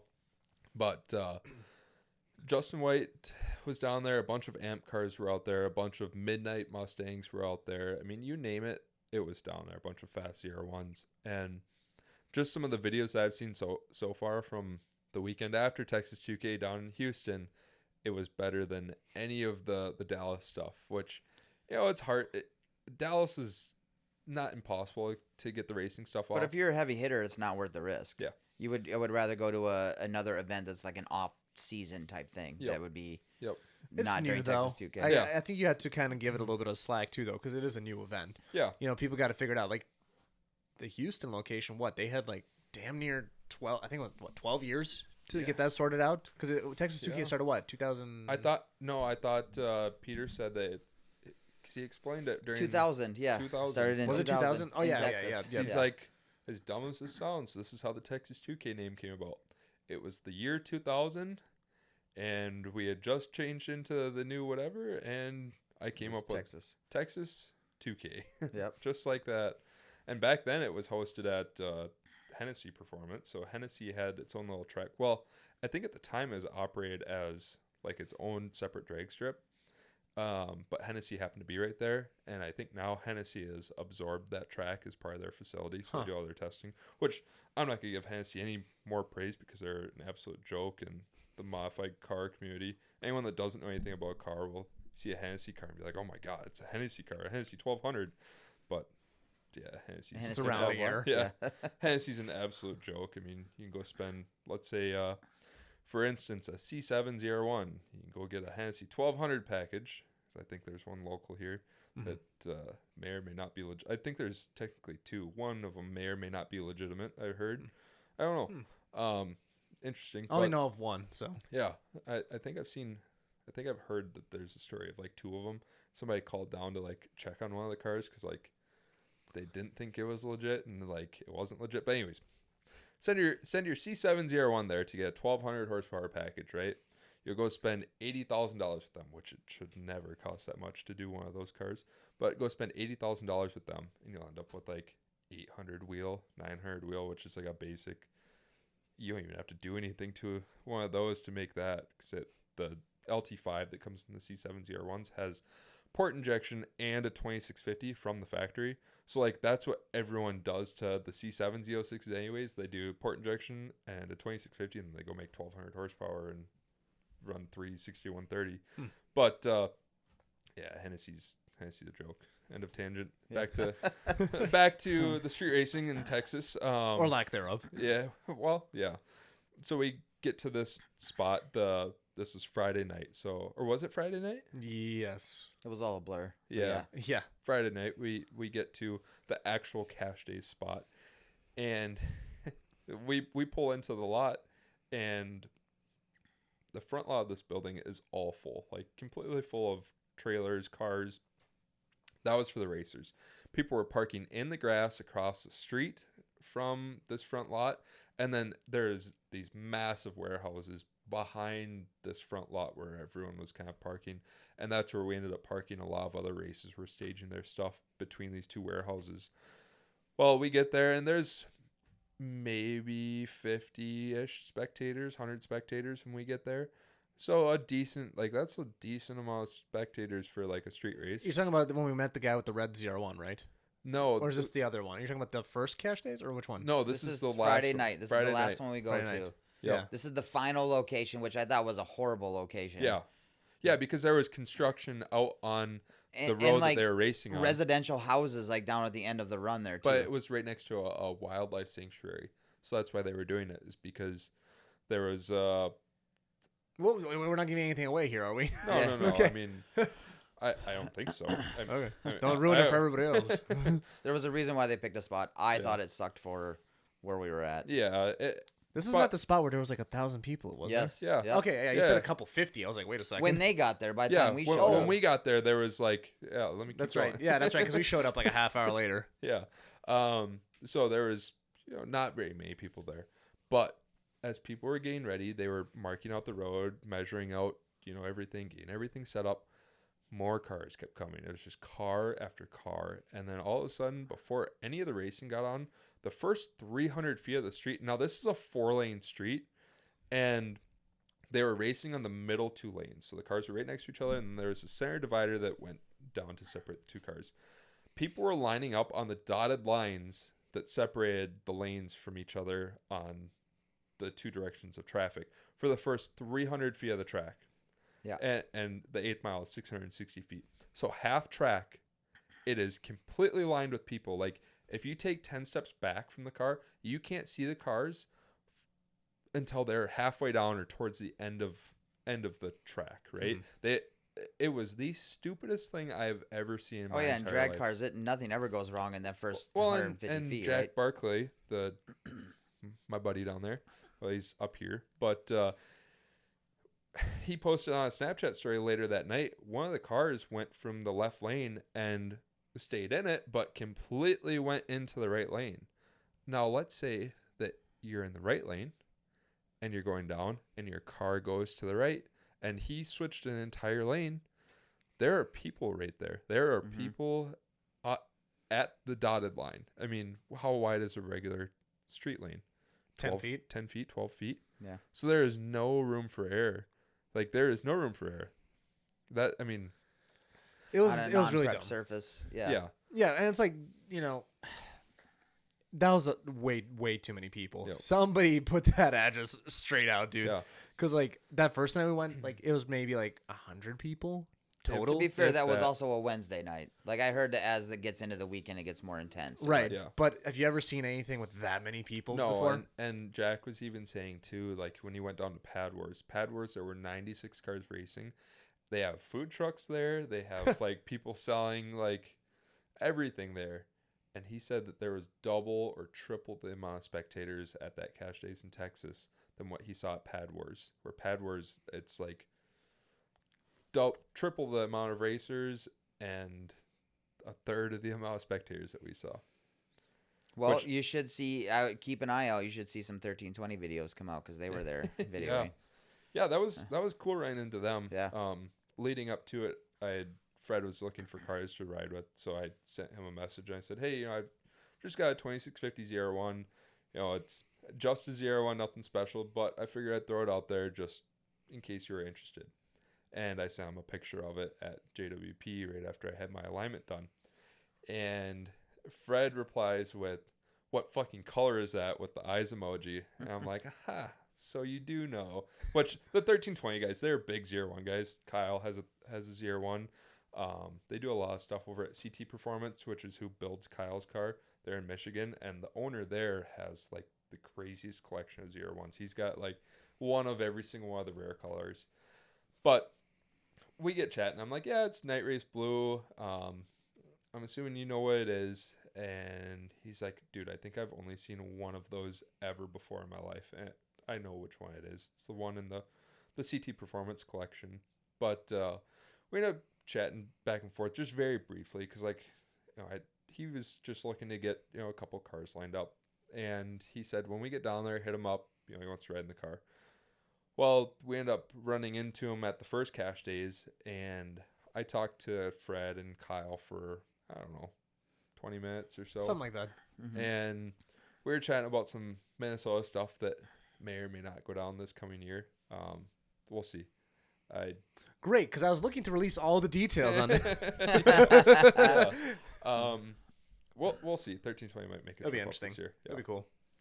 Maybe they're just me and Kyle chatted about it a couple months earlier, because their schedule for this year is kind of bare, I guess. Really? So they were looking for new scenes to kind of explore, and Minnesota, a lot of people. I mean, if you know type deal here in Minnesota. It's a small group up here compared to like some other states, but it's that tight knit aspect is kind of cool too, because everybody knows everybody. I mean, we kind of wrapped up on the Texas stuff. I could. Let's get into kind of your background here, because we still got plenty of time here. Don't ignore my yawn from earlier. That's just the coffee wearing off. Yeah, sorry. Boring. Yeah. If I hear you say ZR1 one more time. Come on now. Just what? Let's just be happy he's not Canadian and saying ZR1. Yeah, for real. I drive me up a fucking wall. That is the worst. But okay, so I'm Caleb Isenberger. Everyone kind of knows me from a different car during my different eras here in Minnesota. Just rewind sound. Whoop, that's me. Yep. You might know me from my whippled SRT Jeep back in like the 2019-ish days. I had the bagged silver GT500 that did stupid big burnouts on energy back in that 2019 era. Then I kind of went through like a little drought where I had some cars that were more projects than ever out. Is that when you switched to Chevy?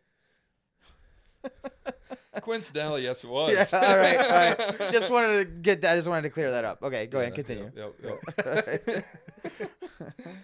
No, so kind of how I got started and all the car stuff. Well, I've always been like a car guy my whole life. Like back when I was little, it's the Matchbox cars. Like I have hundreds and hundreds of them from before I could walk.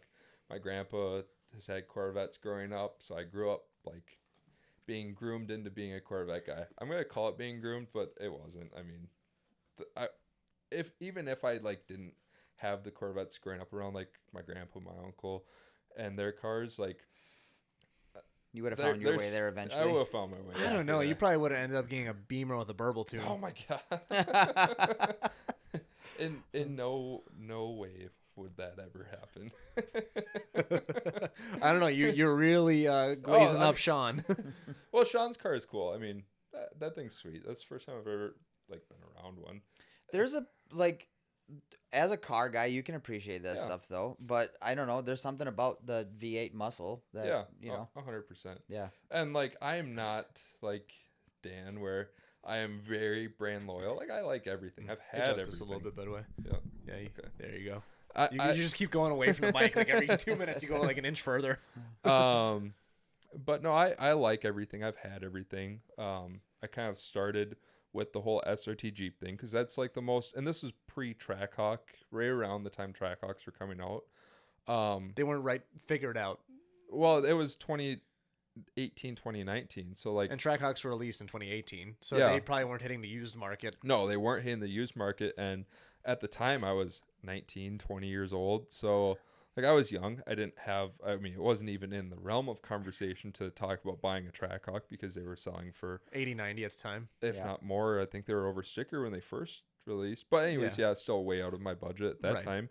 So I started with a stock SRT Jeep, which I flew down to Cincinnati to get, and we're going to make a trip of it, me and my ex-girlfriend at the time. And we started cruising from Cincinnati, which getting down there was a nightmare. I mean, I was a broke 19, 20-year-old and like bought the cheapest plane tickets I could for the both of us. So we flew Frontier. We had like a 3-hour layover. So the flight went from Minneapolis to Austin. We had like a 3-hour layover. And then from Austin, we went to Cincinnati. And both flights are miserable. Like just anything you could imagine going wrong on an airplane. Screaming babies, dirty diapers.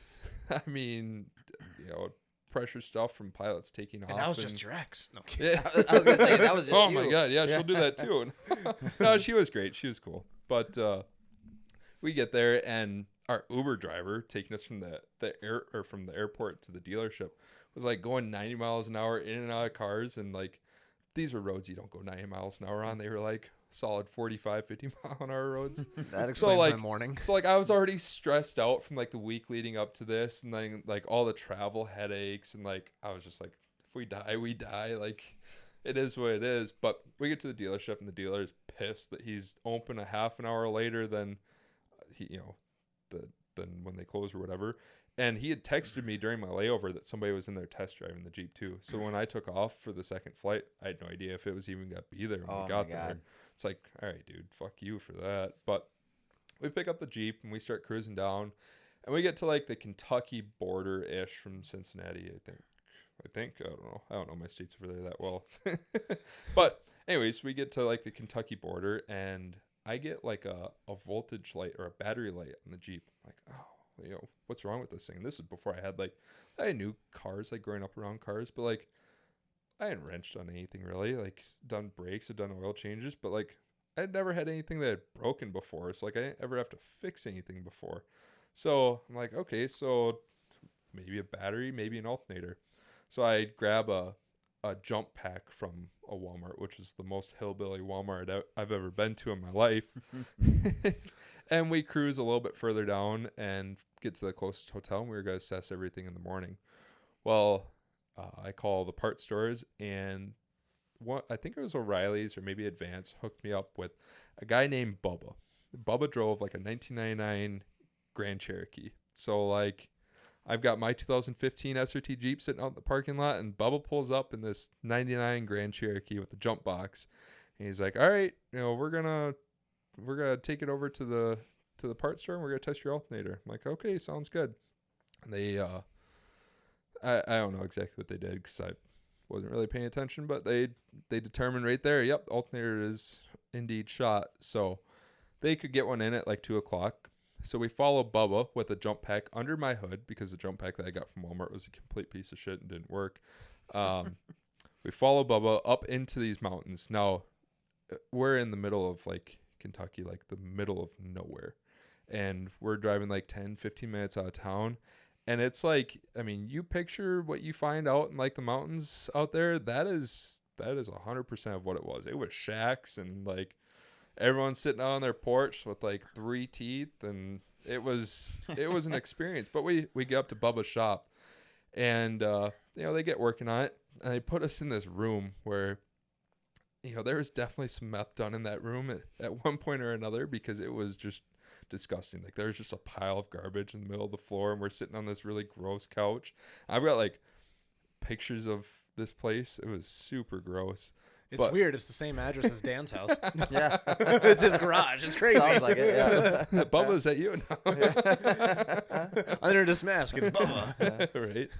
Right. Bubba takes us down to the town around lunchtime too. Gets us some fried chicken, and we were just kind of exploring like the boonies of middle of nowhere Kentucky. Well, Bubba gets us fixed, and we continue our drive, and we do make it to the tail, because that's where we were going. It's down to the tail. That's right. Yeah.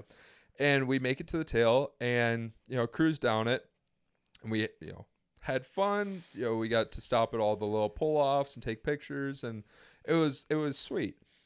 And we go down to the town that's like right below the tail. I can't remember the name of it. Mm-hmm. And the next morning, we go up there, and we're gonna go cruise back up it one last time, and then we're gonna continue our trip back. And we pull into Deal's Gap there and got like some shirts and whatever else, and I put a GoPro on my head, and we got a video of us cruising with some bikes around these corners.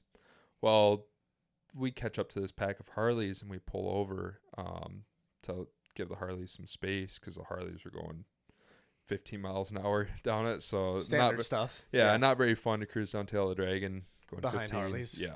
No, we talked about this last episode about you Harley guys. It happens. Yeah.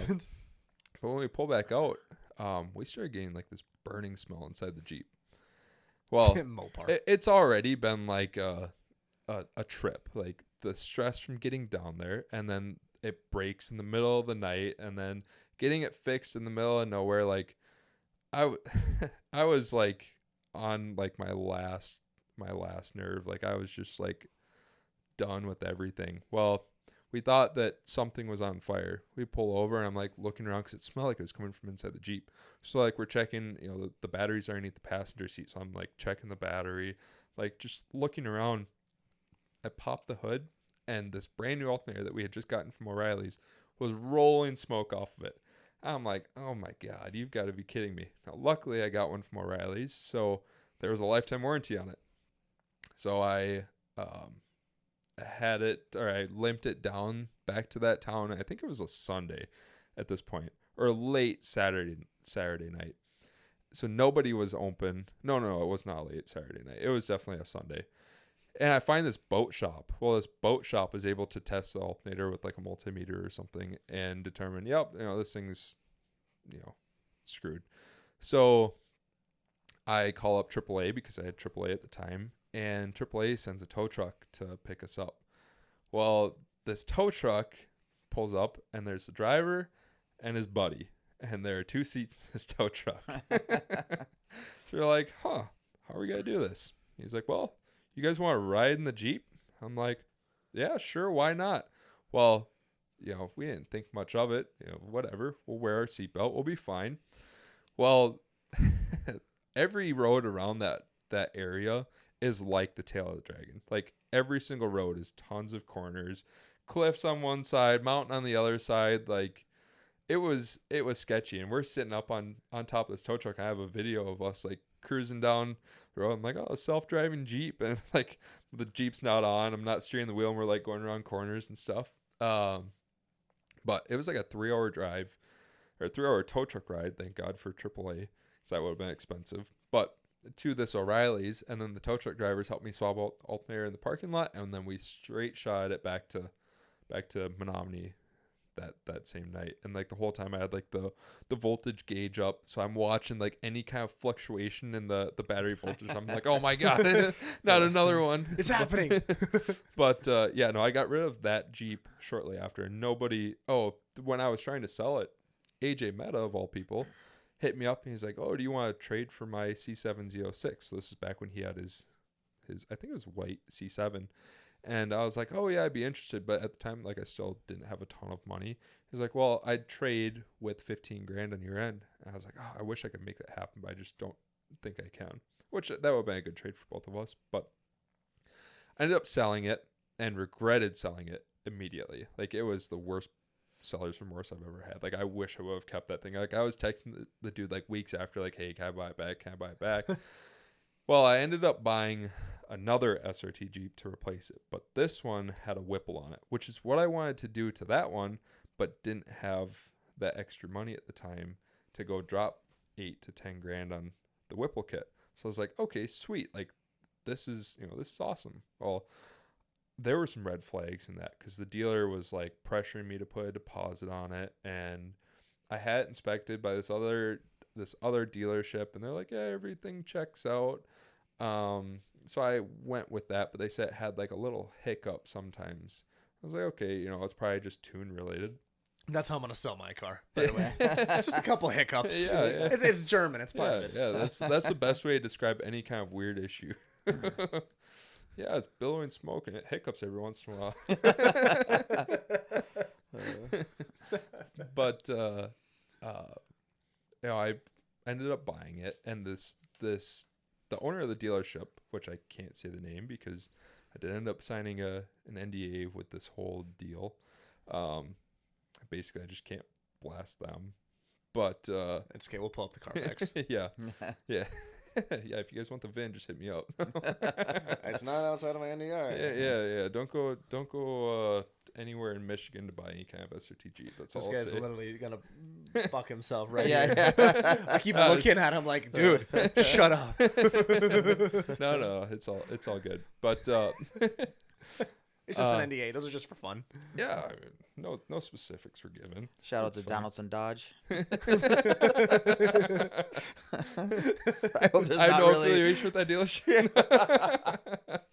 But anyways, the owner of the dealership swore up and down, I own a warranty company. I will give you an extended warranty with the Jeep. I'm like, okay, cool.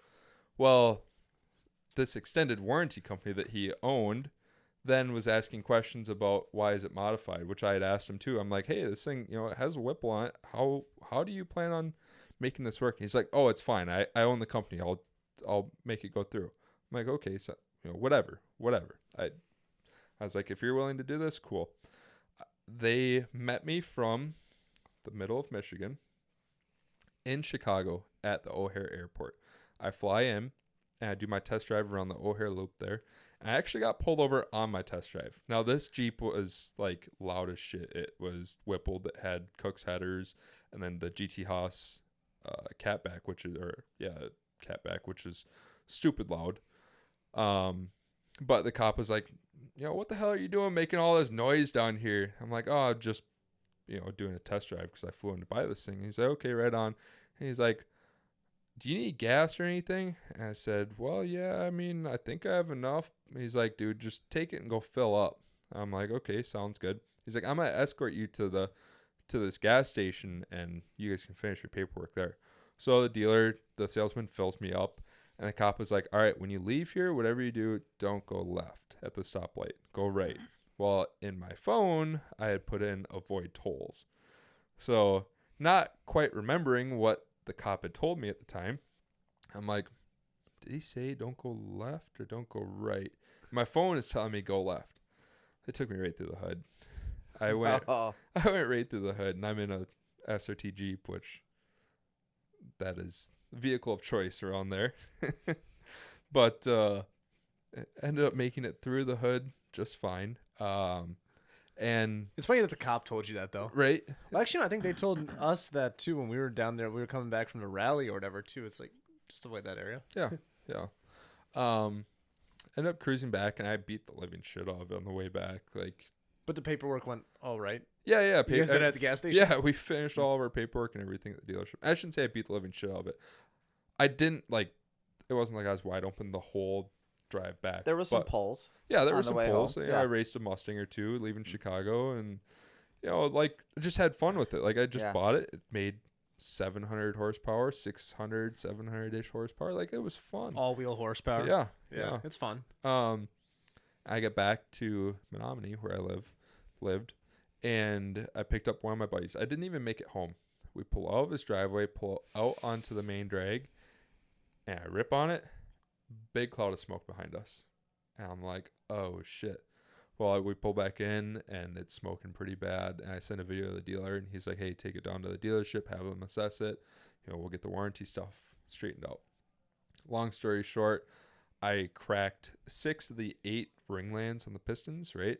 So of the 8 pistons, 6 of them had broken ring lands, which is common failure in the 6.4s. Basically what happens when the motor has that much cylinder pressure and the rings start to, what's the best way to explain this? Basically there's too much friction from there not being enough ring gap in the, say the top ring. I don't know what each ring is called. So there's 4 different rings going down.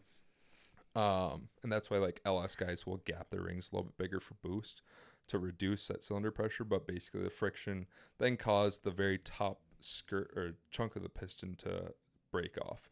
So that happened on 6 of them.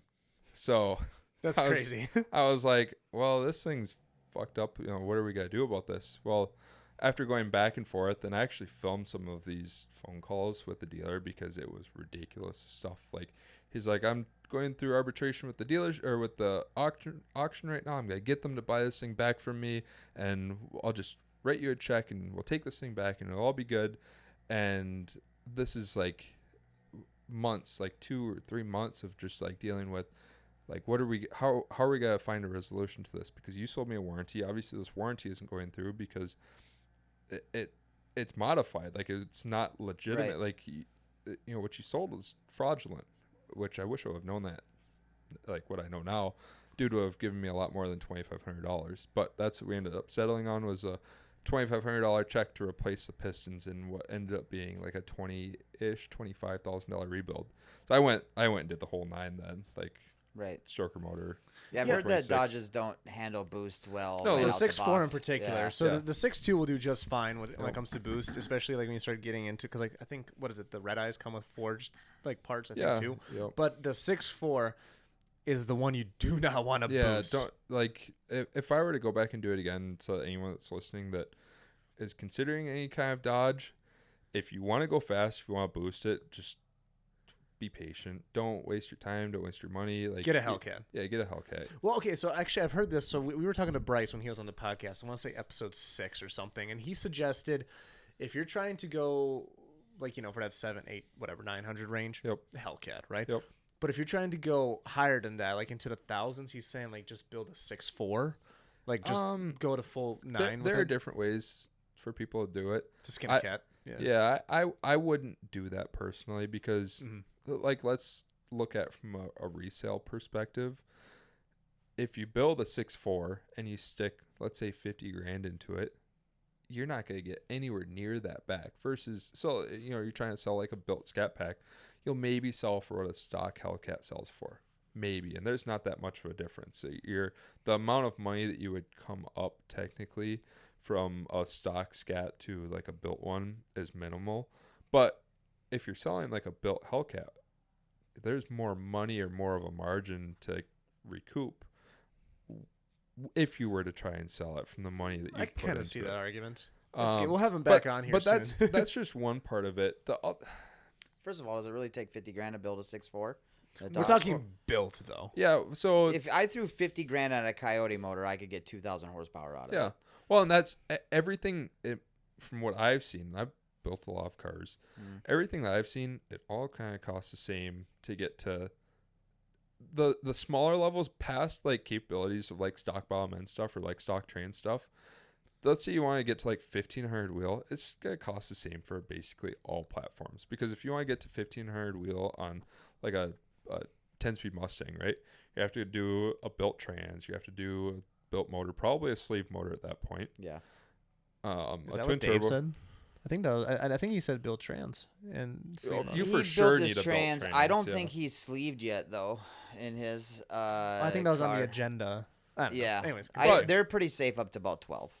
But all the stuff costs the same. A built trans universally is between that like $7,000 to $12,000 range for all platforms, and it's the same like the LT4 stuff for like a Tim King Max Effort 8L90, which is in my C7. That's $4,000 without a core, which is relatively cheap. But like a built trans for a Trackhawk, you're looking at that 6-7 grand. A built 10-speed for like the ZL1s, you're looking at that 8-9 grand.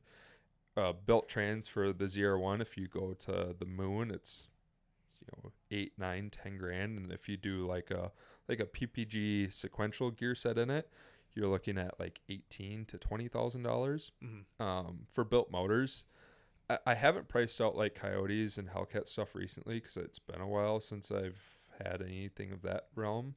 Well, the Trackhawk I had last year, but I wasn't really looking at building that one. But you're going to spend 20 to 25 grand on a good 2,000 horsepower capable motor.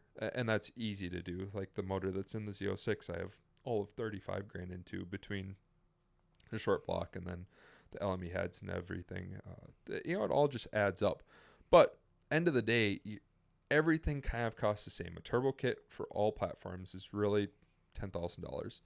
And that's if they make like a nice bolt-on kit, which there wasn't really anything available for the C7 market. That's why all of my stuff is all custom made. Now On3 came out with a cheaper kit. I haven't heard anyone having, like, I've seen people run it, but whatever. I've seen people buy On3 kits and then upgrade the turbos. Yep. Yeah. I think On3's really stepped up their game recently. Yeah. Early on, like they were at the bottom of the barrel. Like if you had an On3 kit, it's like, oh my god, dude, what's wrong with you? But now it's like On3's coming around. But everything that you do, it all costs the same. It's gonna be pay to play. Yep. Yeah. Yeah, especially if you get into that, like you said, 1,500 plus.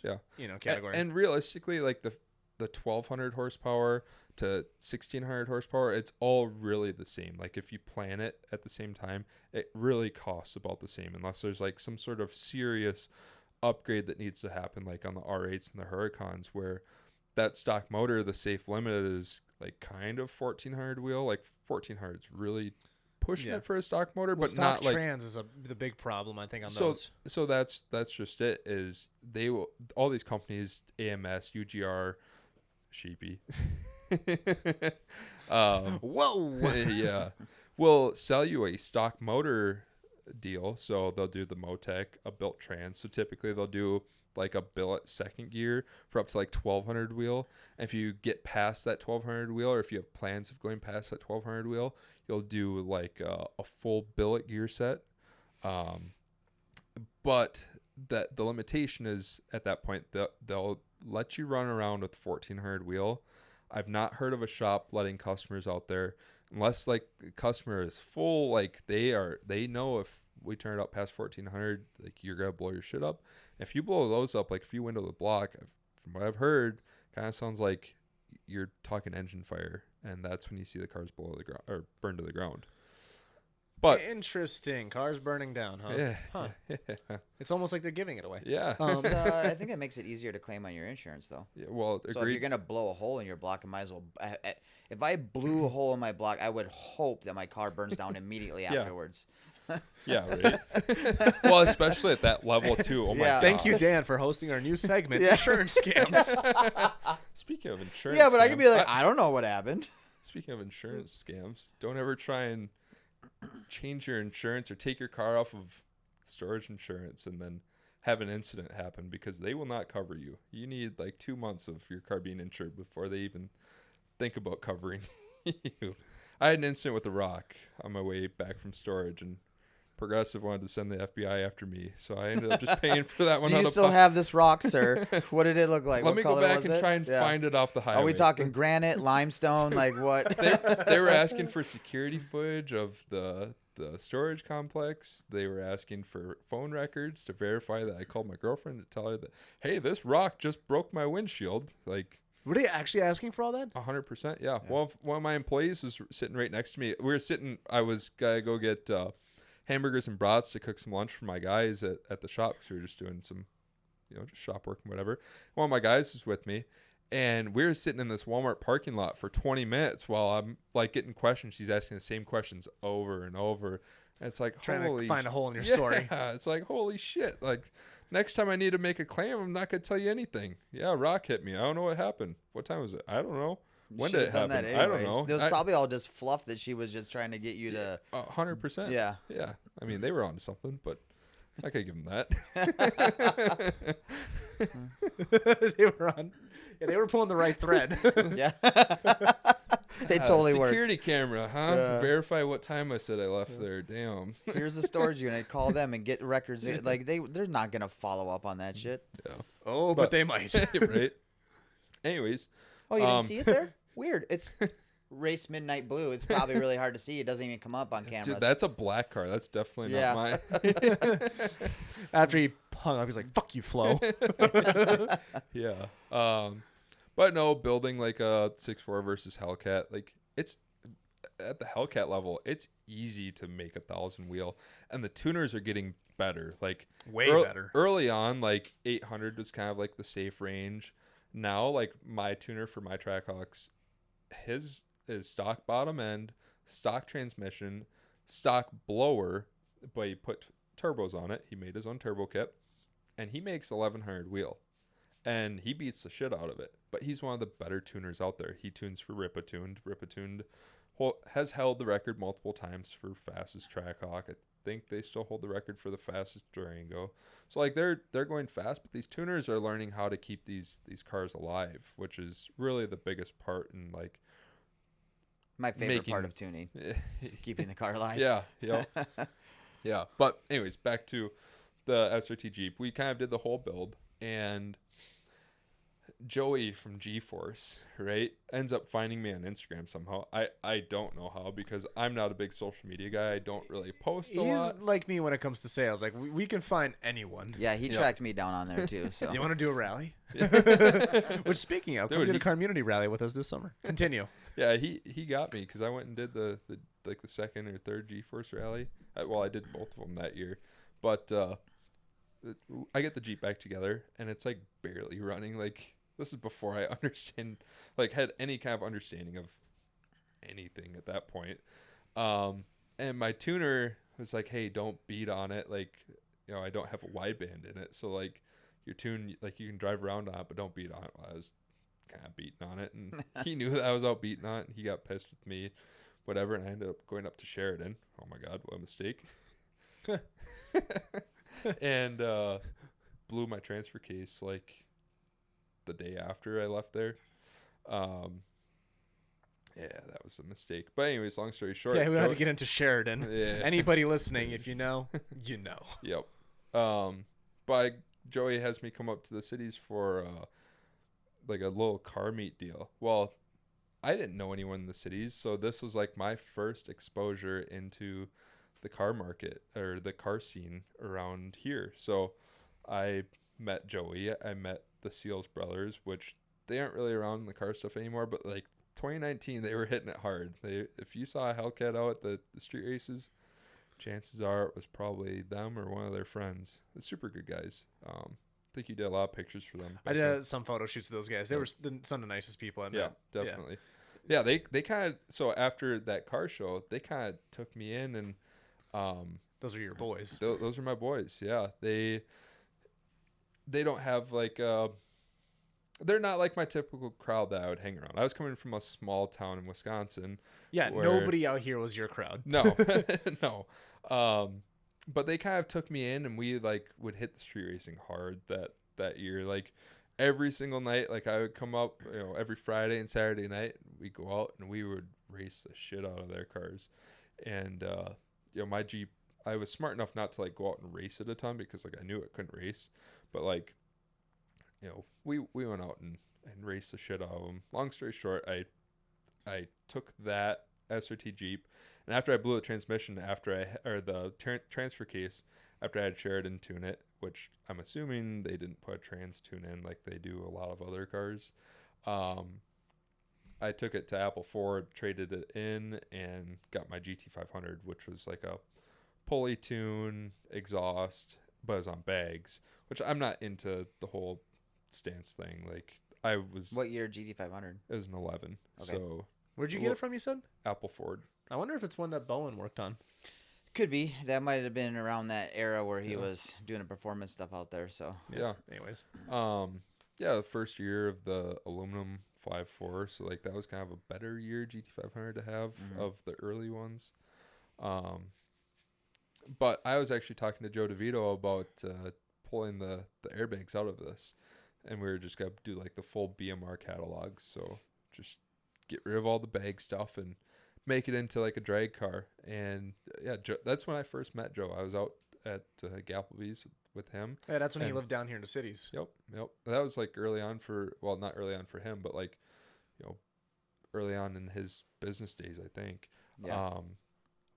And he was super nice to me. I dealt with another guy local that had a faster Mustang with this same car when I had my GT500. I just asked him, hey, can I order some welds through you? And I got the cold shoulder on that. Like I had never been, he treated me like such a dick, and I kind of hold on to that now. Because now we're kind of like at the same level as far as cars go. I'll tell you about it later. But off camera, yeah. But the NDA. way, the way he treated me when I asked him, because like he had a shop name on the side of his car. I was like, hey, can I buy stuff from you? And he was just a straight dick to me. But Joe was so nice to me. Like he's super nice. He's like, I got my racing seat through him for the sim. Yep. Like he literally reached out, like he's like, I got the hookup for you, bro. Yeah. Nicest guy ever. Yeah. And ever? Yeah, dude, nice. he's got to be one of the nicest people ever. No, Joe. Episode 71. Awesome. Go listen to it. It's got over 1 million views and highlights already from that guy. Crazy stories. Yeah, I wish he did. Obviously he's doing great out there, but I wish he was still around here because he was cool. Come home, Joe. Yeah. But anyways, Dick. Yeah. Spartan. Yeah, Spartan race team. That car, I'd done a lot of burnouts in too. It was just really good at doing burnouts, and like I beat the piss out of that car. Like we would race the shit out of it, and like we did everything in that car, and that was summer of 2019, halfway through, like right around July is when I got it. I needed to get new tires because I had done so many burnouts, and I was cruising home from work. At the time, I had worked in St. Paul before I started working for the family business, and we had gotten rained out because I was pouring concrete. So I was cruising back on 94, and right before you cross into Wisconsin, before you get on the bridge to cross over the St. Croix, there's this little bend, and when you come off the bridge, there was a little pothole or a little bump, right? I was changing lanes from the middle lane to the left lane. I was maybe going 70 miles an hour. I hit the bump, the car hydroplaned. I was backwards before I like even knew what happened. And at that point, like when I felt the car start to slide, I had tried to turn the wheel at counter steer, and it didn't do anything. So I just let go of the wheel. I was like, yep, there's nothing I can do about it. Ended up sliding down into the ditch between 94 and the on-ramp, and while I'm sliding in, I hit like a mile marker or like a little like sign right off the shoulder, and that hit like the door and then wrapped around and smacked the roof. So the whole like door and then like the frame around the door was all just kind of messed up, and then the roof had gotten smacked. Both the front and the rear bumper had gotten ripped off. The bags were leaking, and like the couple nights before, I was doing a pull, and at like 150, I went to go grab fifth, and I think my reverse lockout failed, and I think the car went into reverse. I can't verify, but the car no longer had reverse. So you added an extra neutral is what you did. Yep. So insurance, when they were asking about it, they're like, did it have reverse before? I was like, I think so. So add that to the box of all the repairs they didn't. What really scared them from fixing that car is because the car was fixable. I mean, it needed a front bumper, a rear bumper, and then whatever to fix the door situation and the roof. But the bags is what really scared them on that. So they're like, oh, we don't want to touch that. And I was actually talking to Joe about the suspension stuff, like right around that time. I was like, hey, I just wrecked this thing. Yeah, screw the bags. They're gonna replace the bags, but like, can I just get a quote through you to have you repair all the suspension stuff? And he's like, yeah, let me know what insurance needs, and we can do that. Insurance just ended up totaling out the car. I got a loaner car. I drove that loaner car for like 2 months, put like 19,000 miles on it. Not a single oil change done on that Mazda. It was like Don't buy used rental cars, by the way. It was like a 3,000 mile Mazda that ended up with 22,000 miles when I was done with it. Hold on, let's check with our senior scam consultant. Dan, anything else you do on the insurance front? No, I think you've covered it. I mean, you did it. There you nailed it. Hit it right on the head. Perfect. Oh my God. Yeah. So what was it? Did you ask what the buyback was on the GT500, by the way? I think it was like $13,000. Yeah. So you could have parted it out, got your money out of that. I bought the car for $23,000. So it had 90,000 miles on it. Shit. So it wasn't really worth buying back. That's fair. But after that, I had bought my first Denali Duramax, and that was another one that I wish I hadn't sold. Me and my friends had such a good time with that truck. Like, it's a truck. Like, you can only have so much fun. But like one night we took it out to the races. This is like fresh. Like, they are fast, but you're not having the race car fast fun. Yep. But there's a whole nother level of fun you can have with a truck. I'll send you guys this video, or I'll show you guys this video when we're done. We took it out to the races shortly after I got back from TX2K when I went with Kyle in 2020.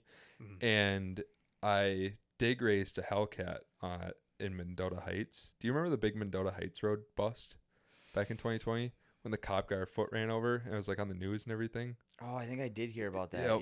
Yep. A cop got his foot ran over? Yeah, she's like trying to stop a car and like somebody ran over her foot. Yeah. And then like the weeks that was a really good spot in Mendota Heights there, like right in front of the college. It was like 1.5 miles long and like 4 lanes, all concrete. Like, it was a sweet spot. Nobody really uses it anymore. Well, after that incident with the cop. Not now that we've just brought it up on the podcast. Well, yeah, the spot's been dead for a while.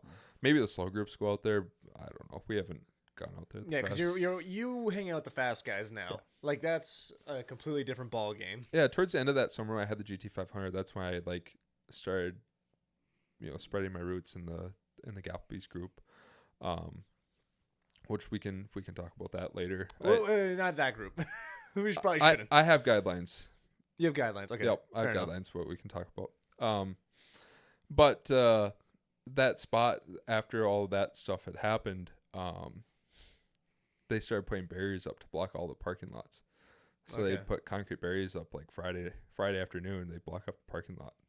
So like this spot was done.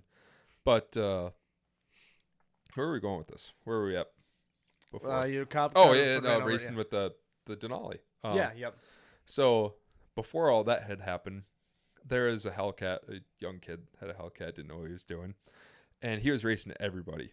So I was like, "You want to race my truck?"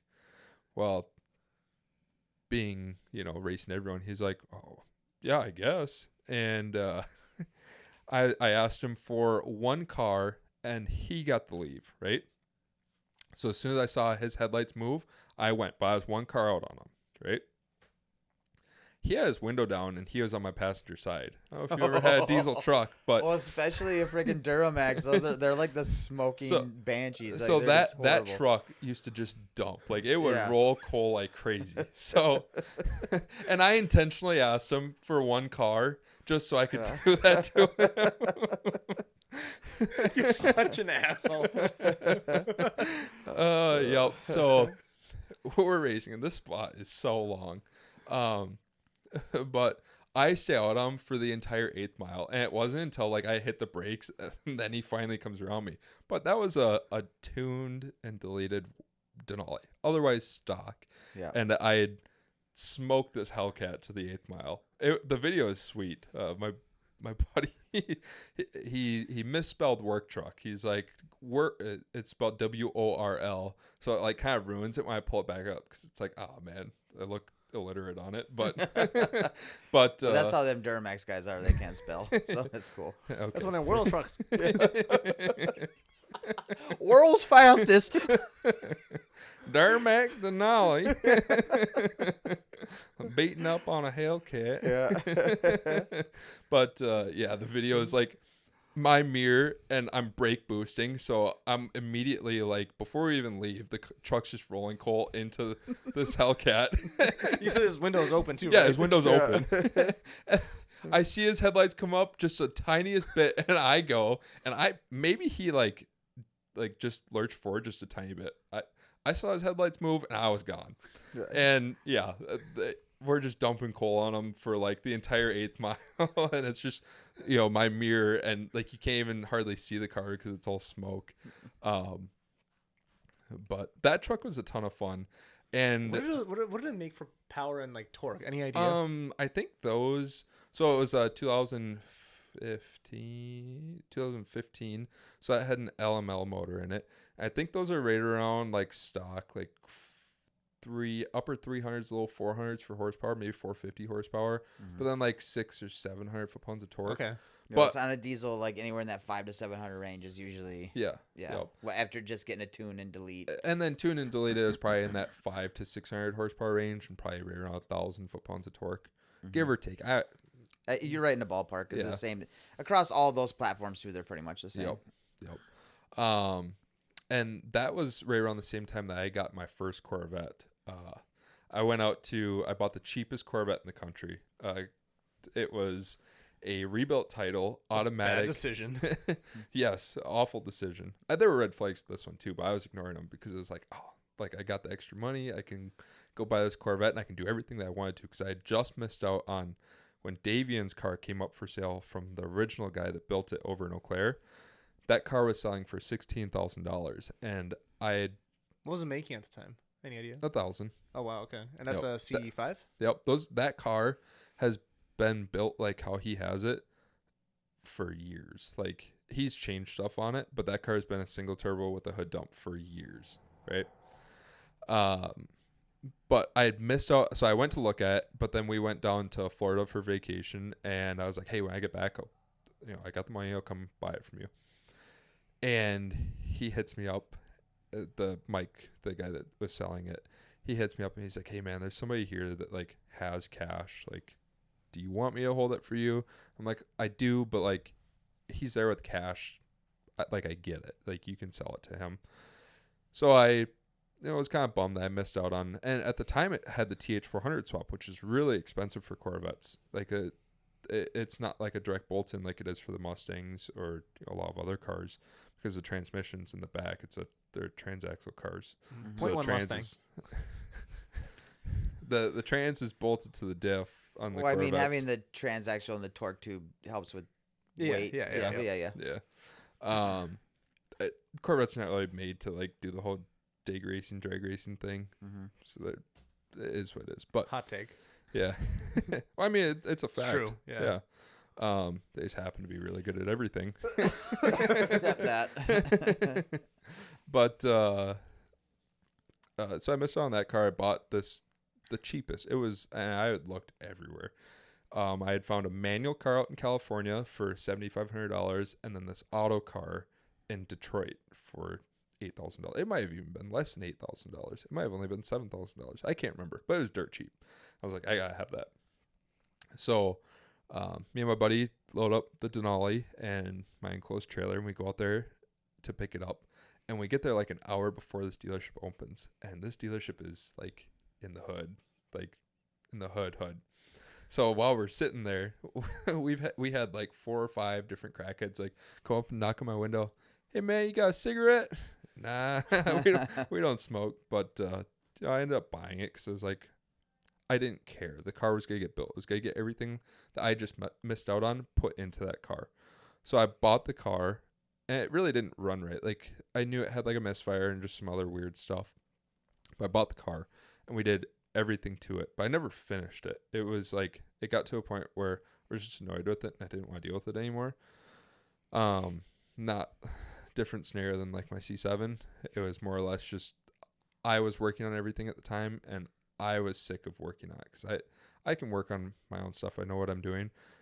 Now I do, but but sure you do. I don't enjoy it. Like, it's not. If I enjoyed working on cars, I'd definitely work on cars, because the amount of people that hit me up for advice on what they should do with their build, where they should send it to, this, that, whatever. I direct so much work around this area for different cars. Like, I could stay busy myself if I was doing it, but I just hate working on cars. But I get sick of the C6, and I sell it with everything. Like, the turbo kit was bolted on, it was running, like everything was done. I had done a cam swap in it. Really all it needed was the fuel system put in, the converter put in, and then it to be tuned. But like the classic needs tuned. Literally. Yeah. That's what it that's what it was. I was just sick of it at this point. And I knew of my buddy Miles.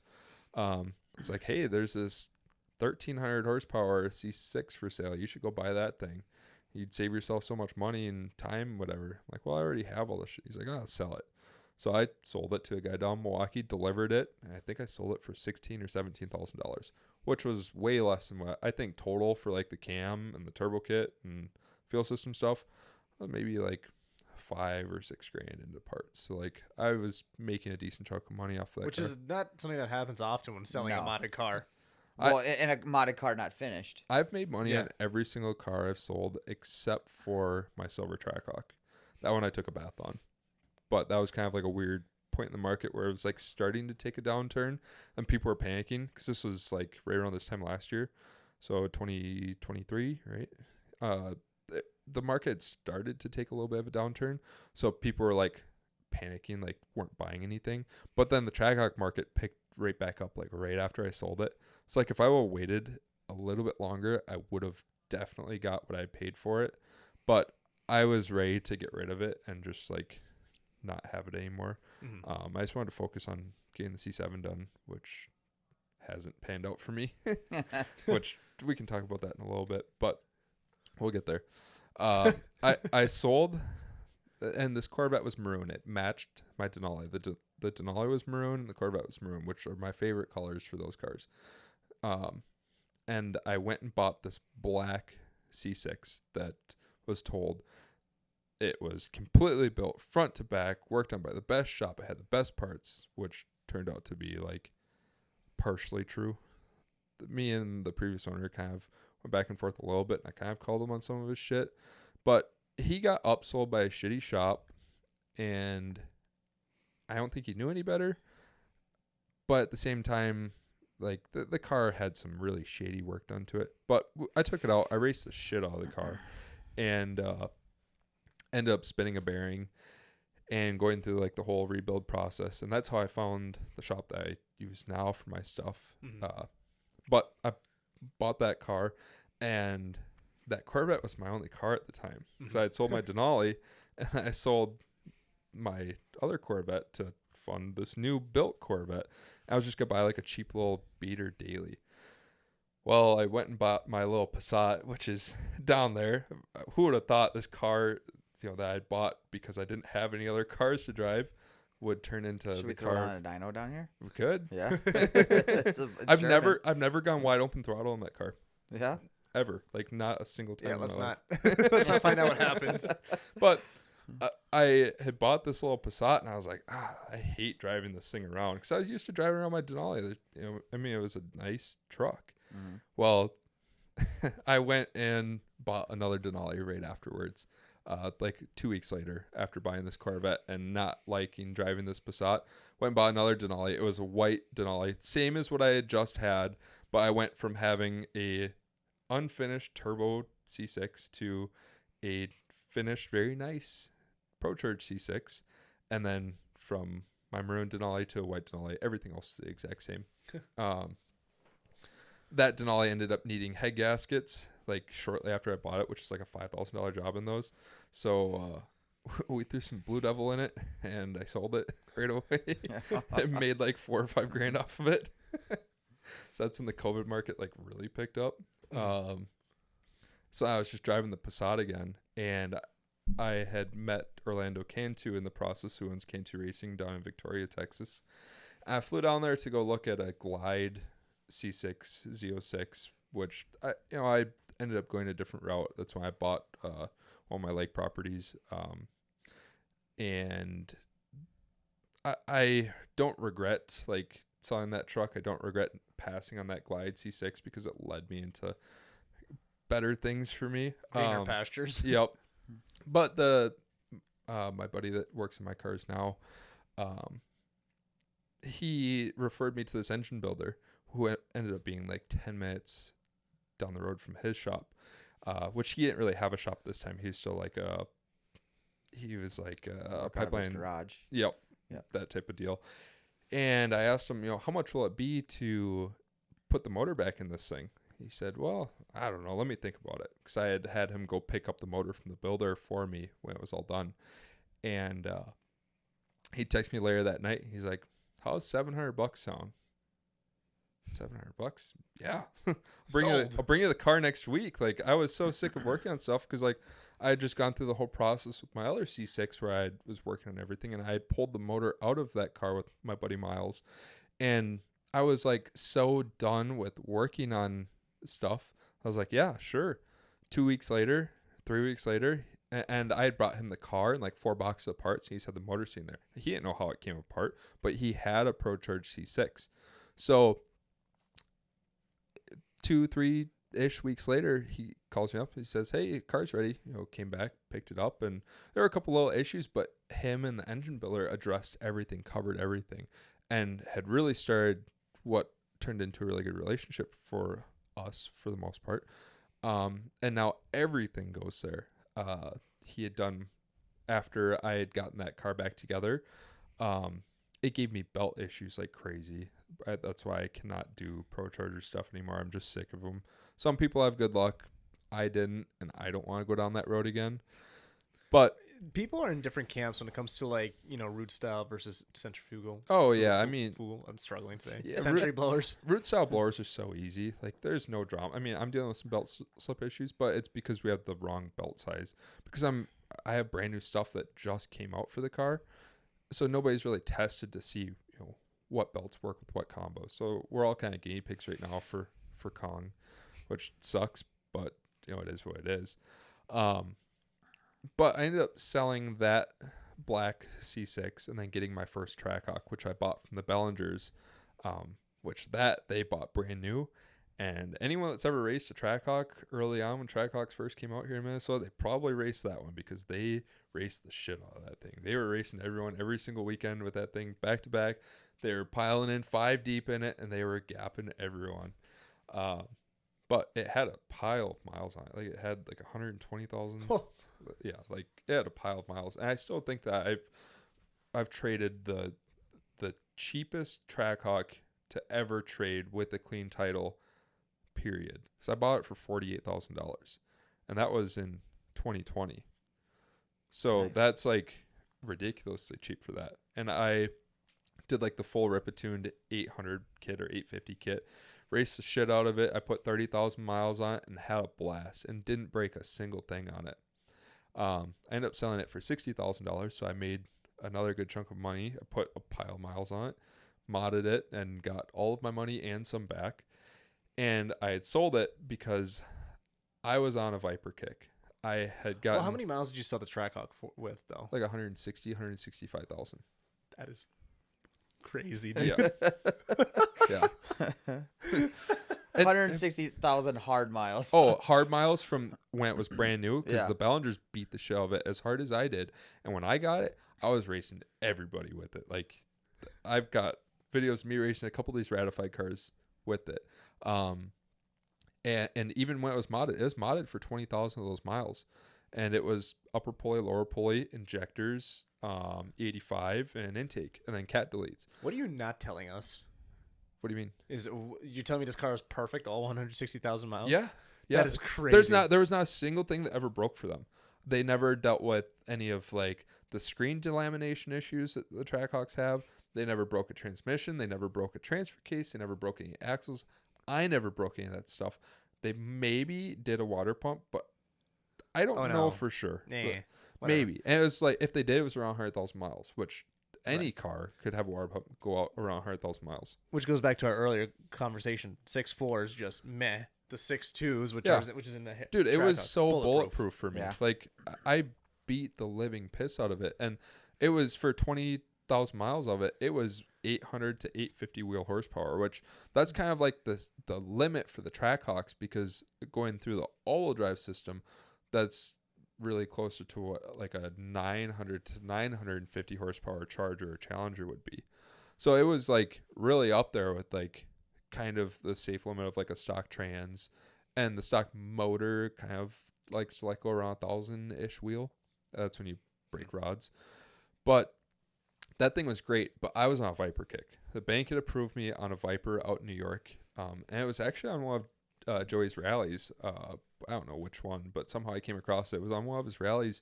It was out in New York, and this is like right when the Viper market was starting to go crazy, like just before it really started to tick up. And this Viper was $95,000 with 3 sets of wheels for it, and like 3 nice sets of wheels. I can't remember exactly what they all were. It had the big wing. It wasn't an ACR, but it had the big wing. It had, the nice splitter. Like, it had all the cool things. So I was like, yeah, like I really want this car. I got approved for the loan for it. I was going to fly out there to look at it, but somebody else in one of the Viper pages had gone and looked at it and said that it was like kind of rough-ish. So I had backed out, and at that time I had talked to Aaron, and I was like, hey, I think I want to get a Viper and down the road do a twin turbo build. So Aaron sent me a couple cars to look at, but nothing like quite fit. Like either they were like a little bit too expensive, or they just didn't quite fit into like the scope of what I wanted to do. So I was like, and that's when Vipers really, like, it was like a 2-month period from when I sold that Trackhawk to what happened after, which I'll get to. But there's like this 2-month period where I was like really shopping for Vipers, but then they went from like 90,000 to like 120 to like 140. It's like, yeah, I can't quite swing that anymore. So then I bought my C7 Z06, and that was just going to be an interim car. And the market on these hadn't quite gone super crazy. They were high, but not super crazy. And I got a really good deal on my car. It was an RPM, so Race Proven Motorsports out in Delaware. They do Paul Rohde's car. His Z28 is built by them. But it was like a full max effort, heads, cam, ported blower, made 850 wheel, 900 torque, and like I knew that was going to be a legit solid build to buy. Me and Alex Goulet fly down there to go pick it up, and we drive it back. And when I was there looking at the car, I'd noticed the oil pressure was a little bit low. Well, I had chalked that up to maybe the dealership put like 30 weight oil in it when really it should have 50 weight oil. And I called my buddy Jack, who's a tech at Key Cadillac. You're one of the head techs at Key Cadillac. I called Orlando Cantu, and I was like, hey, does this oil pressure seem right? Which it was like between 19 and 21 pounds at hot idle. So like, Ooh. yeah. Yeah. But it's a dry sump. Should be sump. like a resting. But it was a dry sump motor, and technically dry sump motors do have lower oil pressure compared to a wet sump motor. I called RPM, and I talked to Fran, the owner, and he said more than likely the dealer just put 30 weight oil and put 50 weight in, it'll be fine. Well, I had asked the dealer to do that, and they called all of these shops around, or all of the parts places around, and they couldn't find the 50 weight oil that I wanted to put in it. So I was like, all right, fine, we're already here. I want the car. You know, signed the paperwork. We drove out of there. The car had meth, right? So it used meth for like supplemental fuel, right? And we drove the whole way back without going wide open in the car. I waited, you know, I didn't want to beat on it without any meth in the tank. And I park it in my buddy Ave's garage in Invergrove, and the car just sits there. I got some new wheels for it, a set of Bogarts, which I think I'm going to get another set here very, very soon. But we go to take the car out to go wash it, and then it was going to go to the shop to have all the fluids changed. Well, on the way to the shop, right around the Hammond exit, I started hearing like this chirping noise. I thought it was the semi that I was passing.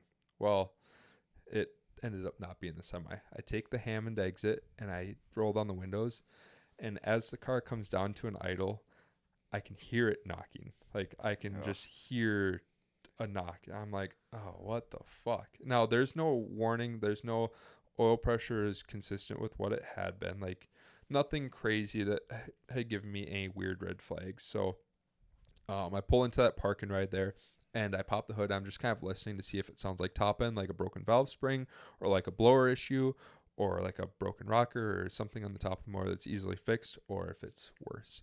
It sounded like it was coming from the top, so I called up the shop that I do all my stuff with. He comes out from the opposite side of Eau Claire, picks it up, truck and trailer, brings it back to his shop, and when he listens to it, because we drove it onto the trailer, when he listens to it, he's like, oh, I think it sounds like it's coming from the top middle of the motor. I think it's the blower. So we get back to the shop, we pull the belt off and start the car, because if the blower's not spinning, it won't be making any noise. So we pull the belt off, and it's still making the noise. Oh, so my heart sunk. I was like, here we go. Well, he checked all the valve train stuff and didn't find anything. My engine builder that built the motor for the C6 came over, and they're checking it out, and they turn it over with the spark plugs out, and they can hear it coming out of the spark plug holes, and they're like, yep, it's coming from the bottom end. Pull the motor out, and we find it had spun basically every single main bearing. It had spun like 2 or 3 rod bearings. So like it was fucked. The crank was fucked. So when the engine builder started to tear it down, it was like, all right, we're just going to do like a piston rod build, because like a piston rod LT4 motor, that's like a solid 12 to 1300 safe motor, right? So we're just going to do piston rods and then a nitrous kit. So I had the nitrous stuff. We had ordered pistons and rods. Well, then we find that the crank is messed up. So I order a crank, and then he tears it down some more and finds that the block was cracked. And now this car had been blown up before, where it looked like something had gone down between the cam, where I showed you at Summit, where the cam spins kind of in the top of the motor there. That also happens to be kind of right around the bottom of each cylinder, right?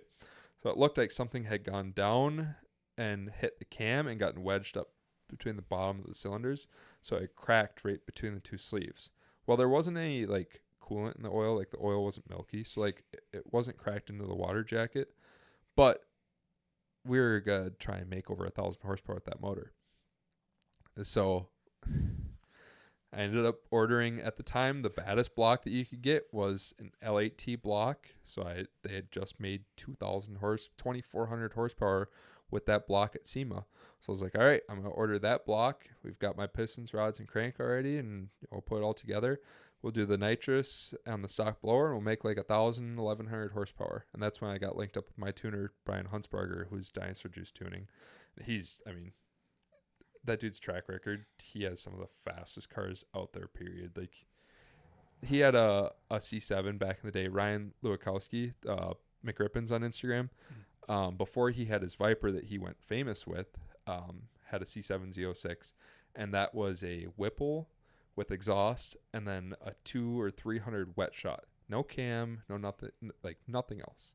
The car made 700 without the nitrous, and it made 1,200 and 1,400 torque. Well, maybe it was 1,300 torque on spray. And when he went out and raced that thing, he put 600 pounds of nitrous through it in the time that he owned it.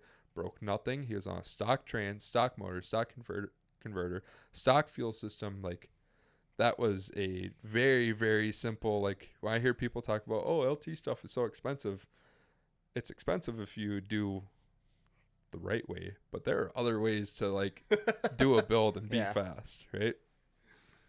What'd you say your tuner's name was again? Brian Huntsberger. Okay. So his shop is called Dinosaur Juice Tuning, but he had done all of the development with hair-up superchargers and all of their LSA and LT4 style blowers.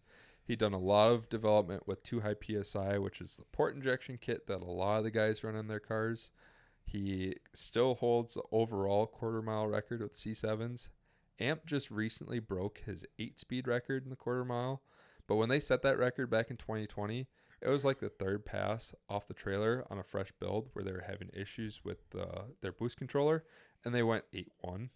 Amp went 806 or something stupid like that. Or maybe Amp went 8.1 and he went 8.13. So like they were very close, and they didn't go back to the track since the guy that had that car that held the record also has a twin turbo R8. He's like, well, we have the record, whatever.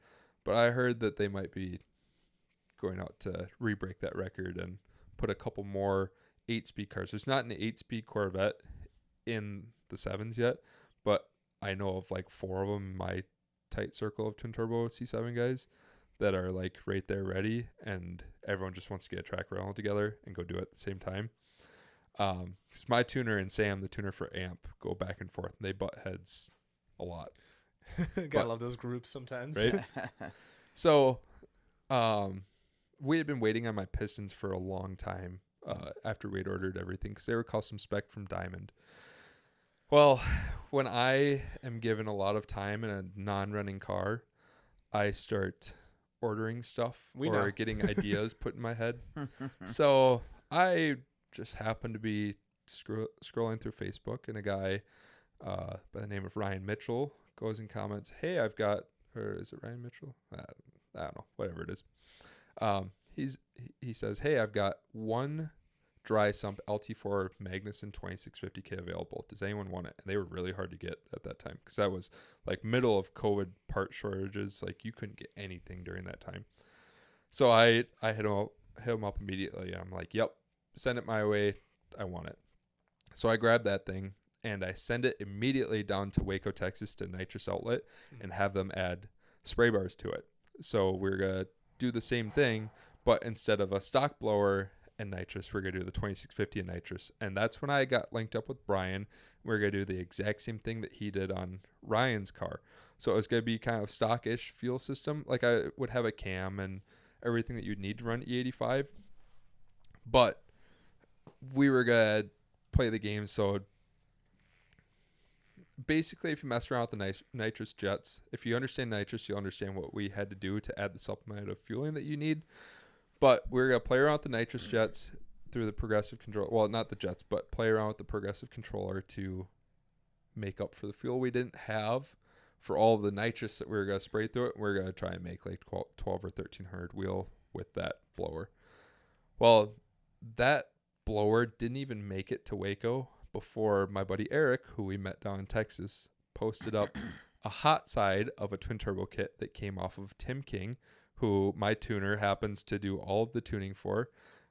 The car that Tim King went and set the quarter-mile record with in his C7. It had gotten wrecked by the owner that he had sold it to. He was selling the hot side of the turbo kit, so just the manifolds, turbos, and wastegates for $9,000. And I was like, I hit up my shop. I was like, hey, change of plans.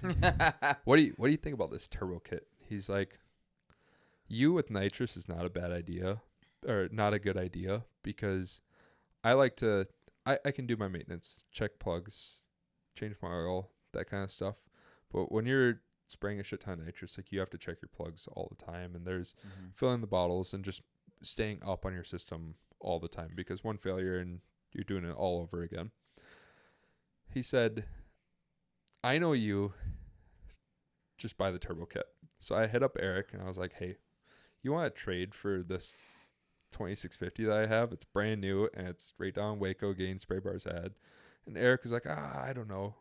We'll see. Because Tim King was trying to buy that kit back from him, because that turbo kit installed at Tim King, so TKR Performance or TK, whatever it is, TK Performance, is $28,000.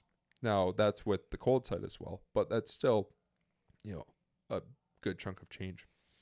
Well, Tim, for whatever reason, didn't have the money, or didn't want to cough up the money until he had another car to put the turbo kit on.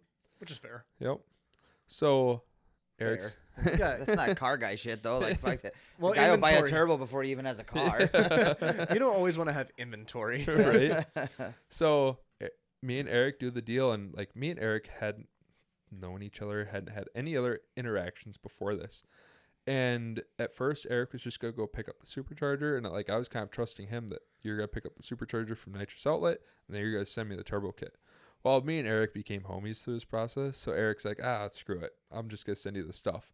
So he sends me all of the turbo stuff while the blower is still sitting at Nitrous Outlet, and the crank that we had originally ordered wasn't up to what we wanted to do, because we want to make 16 to 1800 horsepower with it, because that's what the turbo kit made before. That's what they went and set the record with. And I have all of the same stuff. I have his max effort trans. I have the baddest motor that you can build. Well, I was changing over to the baddest motor that you can build, so we got rid of, and actually Eric bought the crank that I had because he was building the motor for his car. So I went from the Cali's Compstar crank to a Cali's Magnum crank. Well, the Cali's Magnum crank was not available anywhere. So my shop kind of gave me the runaround and said, well, I can't find it anywhere. And he then found one, or ordered one through BTR. And we waited for like 2 months. And this is when the C7 build starts taking way longer than planned. First, it blew up in April. We were waiting for pistons until like the end of June. Then that's when I made the switch from the blower to the turbo kit. But, everything was still we were just waiting on parts. Well, then switching over to waiting for a crank, because this crank that he had ordered from BTR, apparently he ordered a discontinued part number. So we were waiting for weeks and weeks for this crank that didn't exist because it was discontinued. Mm-hmm. And BTR didn't tell him until finally I was like, dude, where's this crank at? And this is months later. Like, this is like September-ish. And he's like... 23? Of 22. 22, okay. And all of my bill had been paid in full July of 22. Mm-hmm. Because I had paid like half of my labor up front when he took the car in. And then we had worked out a deal for the rest of my bill for my nitrous stuff. Because I had that full nitrous kit. So you got like my progressive controller, my dual bottle mount, the billet mount, the bottles, and then a bunch of my other shit. So like that covered the rest of my bill. Now, after we were waiting for this crank forever, I was like, I got to do something here. So I made 2 phone calls and found a crank in Texas Speed's warehouse. I told them, go put a physical hand on this crank and make sure it exists, because I've gotten the runaround, or my shop has gotten the runaround. I want to make sure this crank exists. Well, it does. And then three weeks later, my shop finally orders this crank, which ended up being $3,000 more than the original crank that we put in. Oh, yeah. Holy shit. We went from like a $1,200 crank to the one that he ordered through BTR was like $2,200 to $2,300, which is what Magnums used to cost. And now this one was like $3,800 ish. So crazy. Yeah. Yikes. But it's got the best of like my motor is the L8T block. It's the Magnum crank, Ultra Enforcer I-beam rods, the LT2K pistons. And then I found out after I got this turbo kit that it had these LME Edelbrock casting heads. So the heads, because it's not a stock casting or like a CID casting, they shifted the exhaust ports back an inch, right? So how the exhaust comes out of like a stock LT4 head, so it comes out and it kind of has a little angle, right? It's almost like a slanted exit. And the heads that are on my car now come straight out. There is no angle. It is just straight out of the exhaust, straight out of the exhaust port. Well, what that did is it shifted the exhaust manifold back a half inch.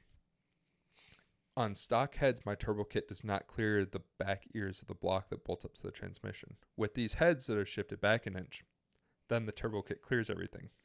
Mm-hmm. These heads are $11,000. Huh. So you don't really have to do anything with cylinder heads on LT cars. Like the stock ones work just fine. Mm-hmm. But I was like, well, to make this turbo kit work, I need these heads. So shit. Ordered up the heads and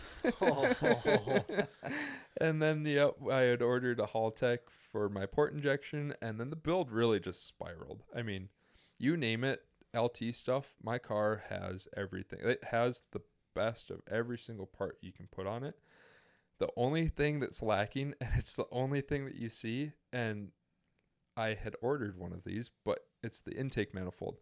I have a BTR intake that came with my Haltech port injection controller, which we are not using the Haltech anymore, but it had just come with it. So I figured it'll be fine. I'll just keep it and order a billet intake. Well, the billet intakes are $4,000 or $5,000, which I ordered a billet intake from Plasma Man, which is out in Australia.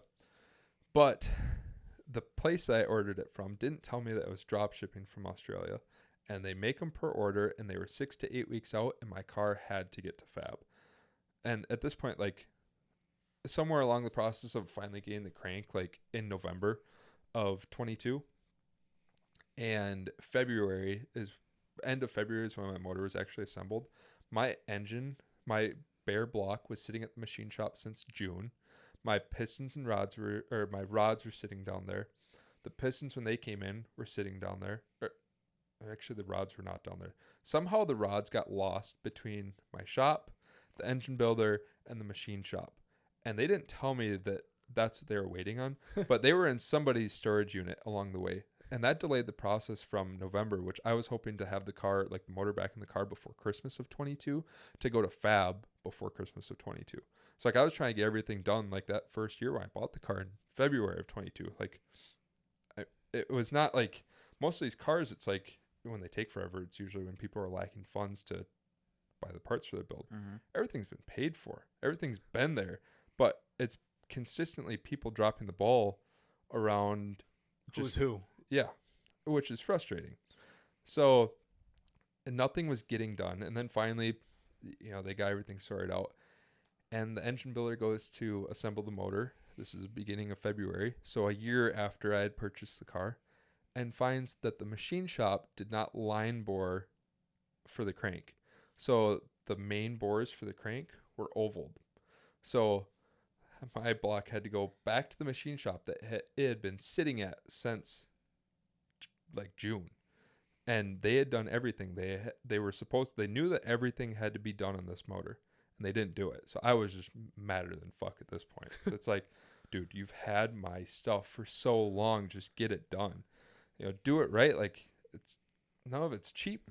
I've given you guys everything that you need. Just get it done. Well, kind of gets all put back together, and then the car goes to fab. And fab has been my favorite part of this because we had to build the cold side of this turbo kit. Mm-hmm. My turbos sit right on the bottom of my motor, back next to the torque tube where the transmission would be, right?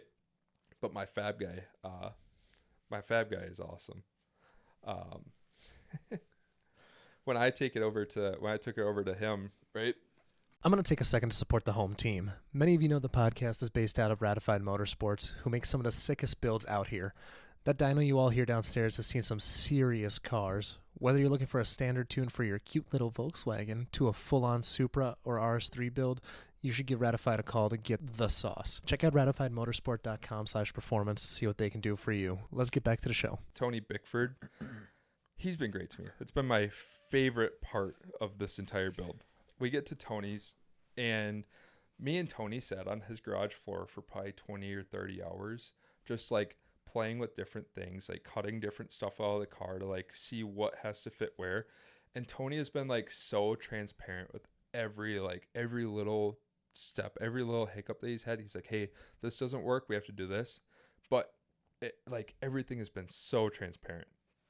Tony does not take everyone's work in. Like, you have to know somebody to get into Tony. Like, if some random just went and DM'd him and said, hey, will you build me a turbo kit for my whatever, he won't respond. But he doesn't do it full time. Like, this is just a hobby of his on the side. But Tony is who does Joe DeVito's car. Okay. So the twins that they just did on Joe's car, Tony did that. Tony does like top notch work. But I get the car goes over to Tony like in May, and it's all done like middle of June. And that's how the car sits right now. Everything's in it. Everything's done.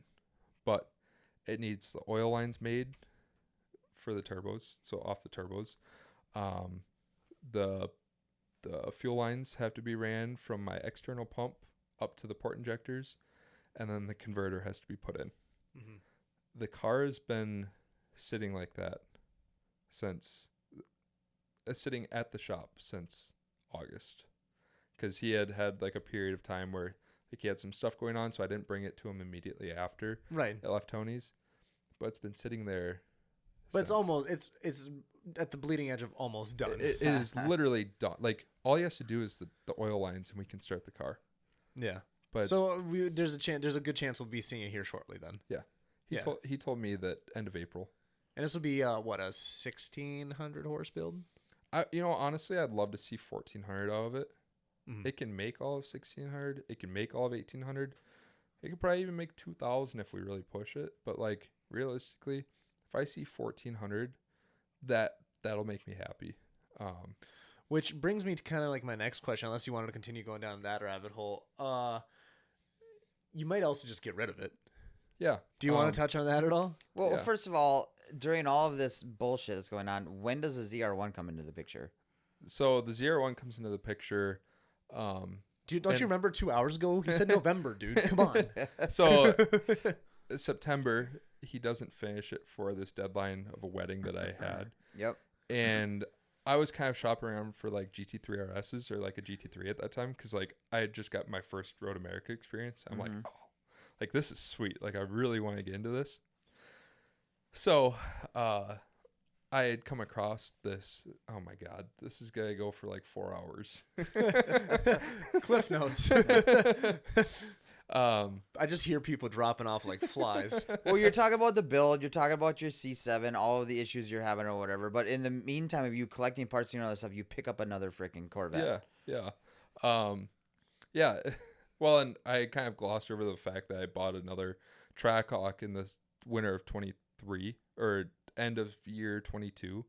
And I had also bought my single turbo Denali in June, immediately after I had bought the C7 basically. And those are whole different rabbit holes we don't need to go down, because they're so Stop putting quarters in him. People don't even know that like I had, like, people knew I had the silver Trackhawk, but people don't even know that I have the Denali. Like, the thing just sits.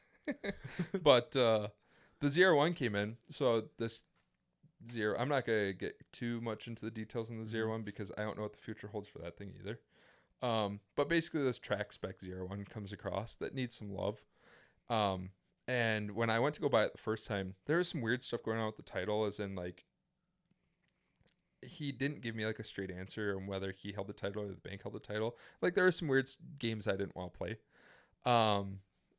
So I came across this other twin turbo C7 that was blown up that had 7,000 miles, so it had 30,000 less miles than my C7, and that's why the shop put the car on hold after he missed my deadline in September. Was I was gonna buy this other C7, we were gonna transfer all of my stuff to this lower mile car. Everything from this lower mile car was gonna get put onto the white car, and then I was gonna sell the white car with a stock motor. And then I probably could have sold it for 75 grand. I bought that car for 55 grand and been 5,000 into labor for all of that. But then I had found out that other C7 was a dumpster fire. Like, it was hacked up. Yeah. Awful. And I wouldn't get into the details on that one. No. Probably not a good idea, but it was rough. Yeah. It was bad. So when that deal fell apart, that was like a Monday, or that was like a Friday that I was gonna fly out to go buy it, and I literally backed out like the night before my flight, and because you found out these details. Yep, I had found out like that morning of that it was, or that morning that it was like hacked. The next week I had wired the money for the ZR1. I didn't fly down to look at it. I just knew that however it was gonna be is how it was. So I wired the money for the ZR1. I sent a transport to pick it up and sent it up, and I've been improving it ever since. It didn't have an interior. It had a lot of track stuff on. The wiring was a mess. All of the plumbing in the engine bay was a mess. Everything was a mess. It was a full track car. It was a full track car. It was function over form to the most extreme version you could ever think of. So we've just been slowly cleaning it all up. And because my shop is busy enough and can't get the C7 done, I've just been doing it all myself. So you bought another car and built it in the time that your C7 is still not built. The ZR1 was basically built, but I've redone everything on the car. Right. The car did go to him for a short period right before we went to Texas because I was dealing with that misfire issue. That ended up being a weird fluke in the tune. It was just a hiccup. That's literally what it was, a hiccup. Just a hiccup. That's going to be our next t-shirt. Spartan Racing Team and hiccups. Yeah. But yeah, no, I pick up this ZR1 and do a Ford 2650 almost immediately after. Like, I bought it and I was just gonna leave it alone and just clean it up, right? Yeah, that sounds like you leave it alone. Because this was like my dream car. This is my poster car growing up. And I ordered the ported 2650 and the entire con catalog that hadn't already been on the car, because the car's already built front to back, like built motor, built trans, all the suspension stuff. Like, it had everything, and I just wanted more. So we did the ported 2650. I was looking at nitrous kits. Christmas Day, Nitrous Outlet was running a killer sale on their ZR1 kit. I sent it to you, and you're like, dude, stop. I tell you stop maybe every 2 to 3 weeks. Like, okay, which brings us back to our other conversation. Well, actually, no, finish the ZR1 story. Yeah. Well, first of all, if Harris is telling you to slow down and calm down, then you have a problem. I know. Which, let's be clear here. I am the worst friend for your pocket. Like, to yes, 90% absolutely. That's what I'm getting at. Like, you're all for, like, yeah, that sounds like a bad decision. Like, Go Joey for it. from G-Force just got an R8, right? Yep. And he's like, photo shooter. I'm like, yeah, let's do it this week. And he's like, there's snow. I'm like, and? You got Quattro, motherfucker. Yeah. Let's do it. Yeah. But yeah, no, I did wait. I didn't do the nitrous kit. By some miracle. Yeah, I didn't do the nitrous kit. But yeah, we're just gonna finish cleaning up the car and kind of dial out some of the issues, and then the C7. We have so much like just time and thought invested into the build. Forget the money. The money into it is whatever. It's burned. Yeah. It's car build problems. Yeah, it yeah. is. That's never an investment. Yeah. But we have just like, there are only so many twin turbo C7s out there, and in the time that I started building mine, they've probably doubled the amount of twin turbo C7s out there, because before there was maybe 10 of them when I started doing it. Is it really that few? Oh yeah, there's not very many out there at all. Well, I guess because there's none in the 7s, so it's not like there's much advertising. Well, and every fast C7, they're all twin turbo. I would say now there's probably maybe 40 of them that I know of. What did they mostly do? Pro Charge or 2650 builds or what? Well, so early on it was Pro Chargers, so they do like an F1A94, and they'd make 1,000 pretty easily with like a cam and then meth. Don't they come supercharged? Yeah, they already? come with like so it's like a 1700 cc blower. Okay. Which is tiny. They max out like at 900 ish wheel horsepower and like a max effort port. So what like the go-to build is now for C7 guys, and you can do this for about 20 grand. They'll do a cam, a 2650, and then a lot of guys will do a port injection, and you make 1200 wheel. And with an auto car, you can run high threes pretty easily. Like a low 4 to high 3 is like very, very easy for like that 20,000 ish range, which, you know, isn't too crazy. But where were we? The C7, you know, we have so much time and thought in it that I'm not just gonna give up on it. We are gonna see it through. We are gonna go run some times with it. I'd like to see, you know, like a low 8 at the drag strip with it. I'd like to see like a mid 3 6130 with it, but I never bought the car to keep it, and never along the process did I really think that I was ever gonna keep the car. It really snowballed, you know, to what it is now. But the whole goal is to get into a twin turbo Viper, which I don't think I plan on doing that anymore. We'll see what happens. Yeah. You know what? You know when we sometimes see these cars go for sale at like Chicago Motor Cars or any of these other places, and we think, what idiot would put $100,000 into a car, put 1,000 miles on it, and sell it? Hello, I'm Caleb. Here's your idiot. I never had intentions of keeping So it. actually, this has just been an intervention for you. These aren't rolling. We're not recording this. Okay. This is. Can I leave that now? We just wanted to get you to this point. No, you can't leave. There's security at the bottom of the stairs to tackle you, to take your everything. Yeah, they're gonna cancel your PayPal. Yeah. Which brings me to my next point. Sponsored by Capital One. What do your credit card rewards look like? Like I said, coming in, if somebody robbed me today, they wouldn't get anything because I don't have any credit cards. If you want to rob Caleb, go to his shop. That's where you need to find go. the shop that I have not mentioned once here, and then you can find the car. Find my storage unit and find $100,000 in there. I like the little backup you threw in there. The shop I never mentioned once. But no, like I think you will get rid of it at some point. Yeah. But I would really like to see you drive it, because there's some people that just, you know, flip through 3 cars during the winter because they get bored and they never get to drive the car, and then they just end up buying it again in a year or two. Mm-hmm. But I do think whatever you end up doing next would be interesting too. I mean, do you want to touch on that idea? Or Yeah, not really? you know what? It's a very broad, like, maybe. I am at a huge crossroads in my life right now where I could go 10x my income if I'm very smart about what I do. Boring. But I just have this really bad impulse of cars. So Oh, do you? So I'll go ahead and say, like, the goal right now, what I've kind of been looking at since we got back from Texas, is probably an AMS R8 or Huracan, something like that Alpha 12 range. Because that's kind of like in my budget. If I sell the Z06, maybe sell the ZR1. I could probably keep the ZR1 and do it, but R8s are a hot topic right now. Yeah, very hot. I mean, you know, it's like a fire sale. Not sponsored by Sheepy Racing. I'm just saying, if you picked up a few more bad vices, I could totally see the resemblance. Yeah.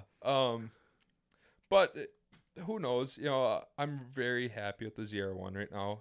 It's kind of, you always hear you don't want to meet your heroes because they'll let you down. But this car has, like, lived up to all of my expectations.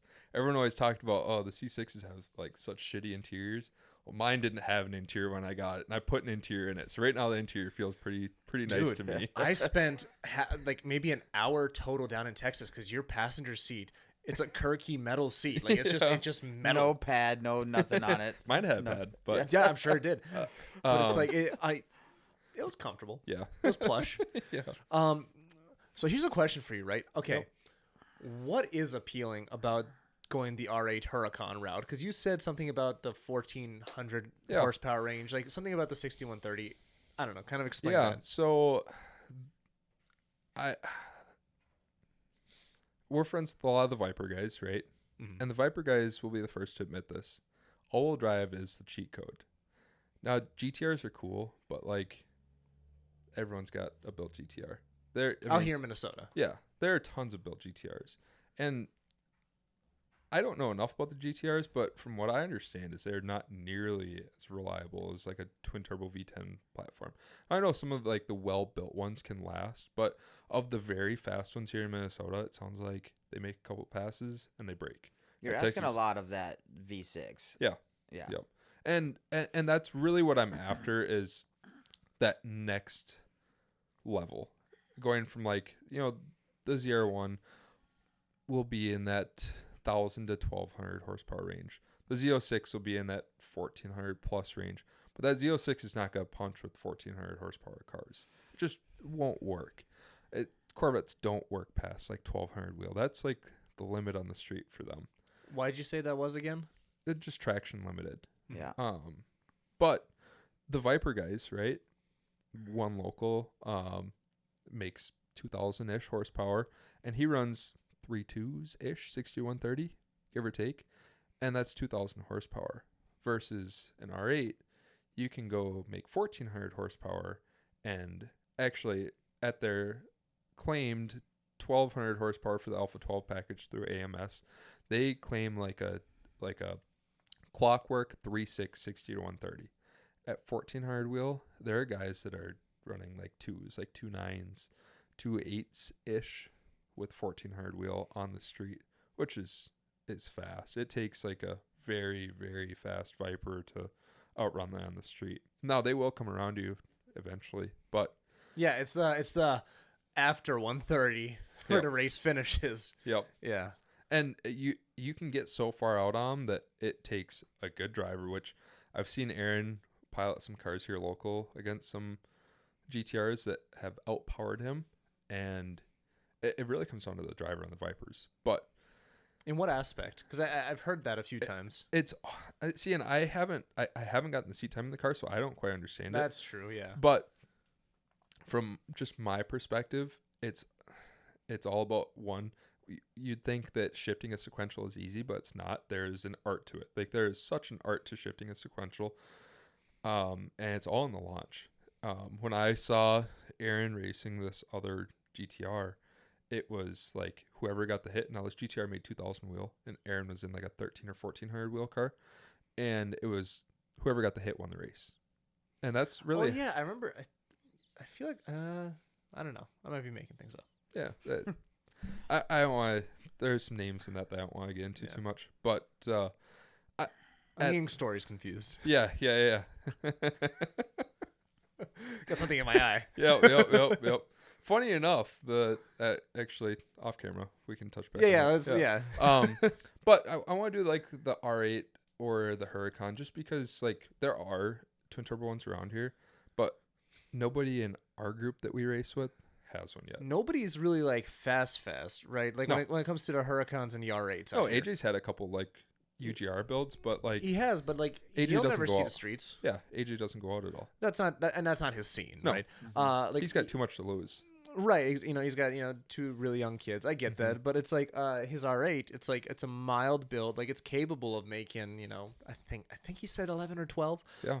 But he just runs it at 850, I want to say. We talked about it on Swapping Keys. And I'm sure it's fun. It probably makes all the cool noises. I'm sure it does. pulls really hard. Like, it's fun. They just work. But it's like, and we just haven't seen an R8 with a parachute here in Minnesota yet. Maybe I'll be the first. I mean, yeah. I mean, granted, we had that Sheepy, which, became a giveaway car. Yeah. We'll see what happens with that. Well, I heard there were horror stories even with that one getting built. So I had talked to AJ about this time last year. I was like, I had a hard on for doing a Sheepy car. Like I remember this. I was like ready to kind of sell the Z06 at like I had all the stock parts to put back on the car. I was ready to like sell the car, sell my motor, sell the turbo kit, and like return it to stock, recoup. I would have gotten all of my money back out of the car selling it stock, and then I would have gotten a lot of my money back from the parts selling, the turbo kit and the motor and whatever.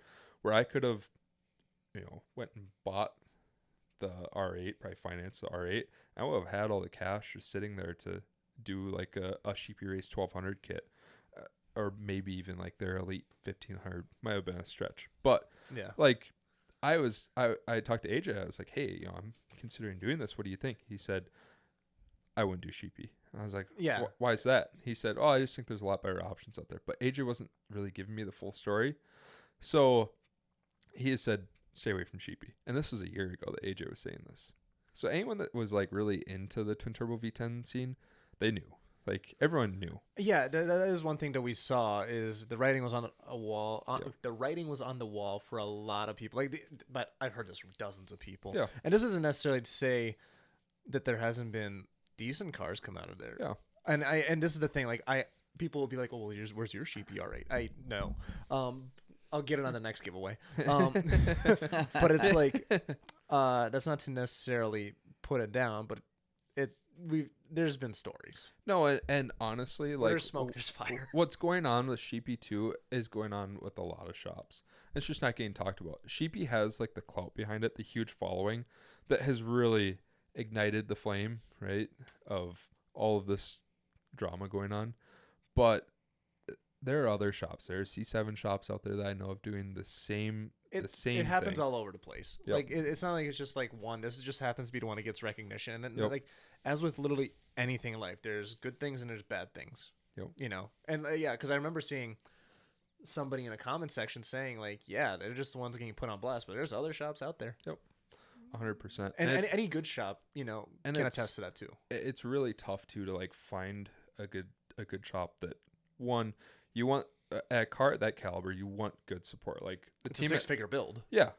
The team at Nth, like they are top notch. Like they do everything right. If like, you want one of the fastest Vipers in the world, that's built by a quality team that can just go out there and run, dude. You know how many times we would go do hits and then we just go to like Applebee's? Yeah. Like it's like, how many 2,000 horsepower cars can you just mangle all day long? Mm-hmm. Like I don't think there's a better. And then your support, like if anything happens, Aaron is going to take care of you. And when you're at the track with them, if you pay for the track support with them, you show up, you get in your car, you do your hit, you come back, you go watch some racing, you come back, you get in your car, you go do another hit. They take care of everything. And like your car is always 100% with them. They always like Aaron is the best in the business. Yeah. Aaron is the best in the business. That 6-figure price that you pay, you get your money's worth. Yep. Whereas sometimes it's just I'm in the camp of you build the value first and then you price it out, not the other way around where you have a sticker in your mind and then you're like, oh well, how do we make this worth it? Yep. So, and in the twin turbo V10 stuff or the R8 Huracan stuff, there are good shops out there, but the big names that you might recognize are not the ones that you necessarily want to go with. Right. And then there's certain ones where I'm applying to work at, which I'm wearing a shirt for today. Honestly, in my opinion, AMS is the best shop. Dude, they were the first Huracan in the 6s, I think. The only Huracan in the 6s. Is it the only one? Have they gone 6s yet? Huracans? Yeah. Yeah, I thought he was still going like low 7s. No, first one in the 6s. It was this whole marketing thing. Yeah, and that's Jordan Martin's car. So Jordan, yeah, and he also has an Nth Moto car. Yeah. He also has an Nth Moto car, and he has an R8 that happens to have a Alpha 12 package car, or it's an Alpha 12 package, which makes 1,390 wheel, and he was doing 2s on the way to the drag strip when they had a YouTube video on it. I think they did 2s on the way to the drag strip. Does he have a YouTube channel? Jordan doesn't, but AMS does. Yep. Okay. Yep. Yeah. Interesting. But yeah, Jordan's in with all the right shops. I mean, that dude, it sounds like I haven't met him before, but it sounds like he's just a super genuine, straight up dude. Who got some good advice on where to go. Yeah. and yeah, he's at AMS and he's at Nth. I mean, you can't go wrong with two of some of the best names in the industry. Yep. And I think the other one that's gotten thrown around a lot now, kind of on the come up for R8 Huracan stuff is Sissio. I've heard a lot of good stuff from Sissio now. Well, yeah, and I mostly just like them for their merch, as you can tell. Yep. But no, dude, it's just, I mean, Rat here, he actually works with Sissio a little bit. Like they collaborate. Like I think we have a handful of Sissio GTRs up here too. Yeah, I believe it. But it's like, yeah, Rat speaks very, very, very highly of him too. Me and Tony were actually talking the other night. I don't think I'm gonna go this route, but it would be so cool. The cars just don't hold that resale, and like with how I go through cars, like I need some of that resale to be held with the build. But me and Tony were talking about how easy it would be to actually build a twin turbo kit for them. It's so simple. AMS charges $30,000 for their twin turbo kit. Well, hold on, I'm applying for a job. don't get me fired before I start. No. I mean, it's a great kit. Though. It's a 1,800 horsepower capable kit, but it could be replicated for 10, 15, 20 max. Like if you did it in house. Yep. I could see. I see that time to time with like various shops. Like, well, that's why some people have in-house fab guys. So where I was going with this is it would be cool to do like a local build to incorporate the good shops around here. So go to Tony, get the turbo kit made, come here to Rat or go to Moe's and have the Motec, the built trans, and the fuel system installed, and then outsource the tuning to whoever. Because there are some really good tuners out there that aren't dedicated to just one shop. And you could do the whole build, and I bet you could probably slash 30 or 40% off of what a package car would be. But you don't have that support. And that's really what you need. Same thing like when you build a house. If you do your own contracting, you save 30%. I mean, you go around and you do the shopping around. But if you're looking for a one-stop, like that's usually, and I'm at the point now too. Like, I've done the builds myself. I didn't like that. I hated that. I am having a shop that is not the most expensive shop. They treat me good, but they are very inexpensive doing my work right now. And I hate it. Like, it's been just a nightmare for me. So I'm to the point now where price doesn't matter so much anymore. And I just want to get my cars and go race them. And I don't really even have time to do that anymore. As I've become busier and busier with work, I just, if I get to go out once or twice a month this summer. That's a win. Yeah. You just want the support. Yep. I don't want drama. I don't want, hey, there's an issue with my car. Okay, drop it off. Well, I won't see my car again for 2 months. I just want something that is kind of turnkey. And we're talking like a ridiculous level. Like a 1,400 horsepower turnkey car. Like, that's stupid. But in like the R8 Huracan level. I just want one. In the R8 Huracan level, that's tame. Like, that's very tame. That's normal. Yeah. Because like if you tell somebody it's like, oh, I have a 1,400 horse car. If anybody says that like once you get into the 1,000 horsepower limit, it's like it's always going to be broken. Yeah. Not necessarily the case. No. Yeah, like an AMS car. At 1,400 wheel, you will live at that forever. Like, but you sure shit pay for it. Yeah, oh yeah. Well, and I had priced it out too. It's $100,000 to do what I want to do. What's that, about $100 a horsepower? Give or take. Kind of the industry standard, I think. $105,000 is out the door what they charge to do the Alpha 12 kit on an R8 or a Huracan. Which, honestly, I'm almost all of that into the Z06 anyways. So I having some regrets right now. Oh, I'm sure. Yeah, that'll be gone. Yeah. Congratulations, you're about 30 seconds from the 3-hour mark, so I think we should probably start putting a lid on it. Well, and there's so much more for us to talk about, but which we probably will after we do the usual 3 anyway. Yeah. But I think it's probably a safe bet to pop the usual 3 now, and then we'll see what other things trickle in after. What 3? I'm just kidding. 4 guys. He used up his 7 brain cells focusing for the first 2.5 hours. Listening to somebody drum on about Chevys for 3 hours is rough for me. 45 minutes, an hour of it, we were talking about Texas 2K. Yeah, I was kind of impressed on how it went. But then we finished that first hour. I was like, that was a pretty legitimate recap. Yeah. Pretty accurate. All right, so hey, at the end of every episode, we like to ask our guest a question. I need you to pick 3 cars. I need a track car, a daily driver, and a show car. Sorry, the engineer is coming from the side give here. Me you have an unlimited budget. Wait, let me do my spiel. You have an unlimited budget. Swaps are okay. Okay. Whatever you can think up in that brain of yours. Let's hear it. All right. Give me a GT500 for my show car. No, just kidding. Yeah, we're talking. Now I finally have Dan's attention again. Let's go. I lost him about an hour and a half ago. Yeah. I could tell. I could hear him start breathing heavy. I'm like, he's about to pass out over here. Just past my bedtime. Okay. For a daily driver, I'd definitely do another Trackhawk. They are the best car out there under $100,000. You can make like 1,000 wheel, and that's what I'd want to do. Give me like a Trackhawk. Give me a Whipple that doesn't blow up, because Whipples like to explode and eat themselves. So give me a Whipple that doesn't eat itself, and give me like 1200 wheel. It drives like it's completely stock. It actually, yeah, give me like 1200 wheel. I wanted to drive like it's completely stock and run like high 460 130 while I pull my show car, which I think a show car I'd like to do how about like an AMS, like an Alpha 20 car. So an Alpha 20 car would be like the 20 to 2500 horsepower range, right? On like a Performante. That'd be sick. I don't know if I do black or if I do purple. I really like some of the purple Performantes. They look so sick. But that black Huracan we saw down there at the track with the matte one? No, I think it was gloss black, but it had the forge lines all the way around. That looked really good. So I think a purple Performante with like an Alpha 20 kit that, I mean, that would be in contention for like the fastest. I mean, Sissio went 2.2 6130 on the street. Like that's insane. And that was the video of the green R8, right? Yep. And that's in the same horsepower range, like right around that mid 2000s, I believe. So give me that, because then I can kind of swing at the very top on the street. You could get to each show very fast. Yep. And then for was that my show car or my track car? You said show car because it was on the trailer. Okay. You're pulling it with your Trackhawk. Yep. Yeah. Not my track car.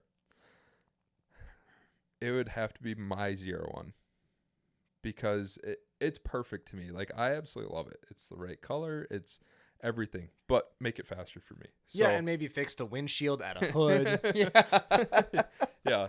Give me a ZR1 that traps 200 at Texas, and I'm happy with that. So give me a sequential. Give me I want to keep the blower, maybe add nitrous, but I just want to trap 200 and be able to qualify at Texas 2K with my ZR1, and I'd be happy. So, that's getting harder and harder to do. Yeah, you need to trap 188, which took 2,000 horsepower. I think the least amount of horsepower it takes is like 16 to 1,800. But realistically, you need 2,000 horsepower to qualify at Texas 2K in the roll racing. Which is insane. Yeah. Those classes were really tight this year. Yeah. Like, I think they said there was like a 4 mile an hour differentiator in one class from the fastest to the slowest in one class. Yep. That's crazy. Yeah. No, it's insane. And if anyone's wondering where all the money went during COVID, all the corporations that got rich, right there at Texas 2K, all the business owners. All the builds. What was it? It was the some sort of fund or tax credit that they were getting. What was it called? Do you remember? It was like $100,000 tax credit I was getting given out during COVID. Yeah. I guess if you're a shop, you could use your PPP loans to keep your guys busy, build your shop cars. Yeah. That's what it was. That's where it went. Yeah. TX2K. Yep, TX2K. Everyone makes 2,000 horsepower now, except for that Mustang, the one that almost crashed when the R8 crashed. Yeah. He only makes like 16 or 1,800, but he trapped like 196. That's insane. The guy's fast, and he's fast on the street too. Okay. His quality over quantity. Sweet. Yeah. Well, on that note, you're not going to set the record. I'm not. That's fine. It's real close, but I think the record holder right now is Paul Rohde, which was episode 72. That was a pretty sweet episode. I mean, we could go on more tangents, but okay, give us one more tangent then. Okay, fine. Dan's got to get to bed, but sure, we'll give me a tangent. All right, you challenged me. Yeah. What are some? Okay, what is one of the funniest things that's happened to you street racing? Street racing. Oh. Like what? Again, you had the diesel blowing into the Hellcat. Yeah, that was good. Do you have any other stories like that? Yeah. What was you showed me a video of you just pulling like an absolute like 6 buses on someone. What was that story? So I've got 2 of them. That one was good, but man, we didn't even touch into like any of the street racing stuff. Touch it. Okay. I'll start with the stories and then we can go into the street racing. We already had 3 out of the way, so this is just bonus for everyone that wants to keep listening. Everybody already checked out. Yep. Corvettes, Jesus, who likes those? Yeah. But so I was out at this car meet in like north of the cities. I can't remember where it was. This is still when I was really new. I had my GT500, right? And this dude from Atlanta was here. He was an insurance adjuster, and he was like checking out cars and whatever. That there was just like some big hailstorm, so he was like, seeing which ones are total, which ones aren't, whatever. And we're out with the slow group. So there's two groups in Minnesota. There's more than two groups, but at the time, in 2019, there were like two groups in Minnesota. There was Midnight MN and then Gapplebees. Midnight MN was all the kids that had slow cars. Like, you were fast if you came out with like a bolt-on Trackhawk. Like, you were king shit if you came out with like a bolt-on Trackhawk. But we were out with the slow group, and I was like, hey, do you want to go check out some fast cars? He's like, hell yeah, I want to go check out some fast cars. So we go meet up with Gapplebees, and they ended up cruising north up to like Cambridge, right? And which I've never done that with them before. That's not what we would normally do. But we were cruising up to Cambridge, and we had gotten far enough away from the cities, and I was like, let's go back and go meet up with the slow group. We had already gotten a bunch of races in. I go to turn around, and I come back, and I rip on it like a full pull. Like, we were doing 160. The speedometer pegs out 155. We had it pegged.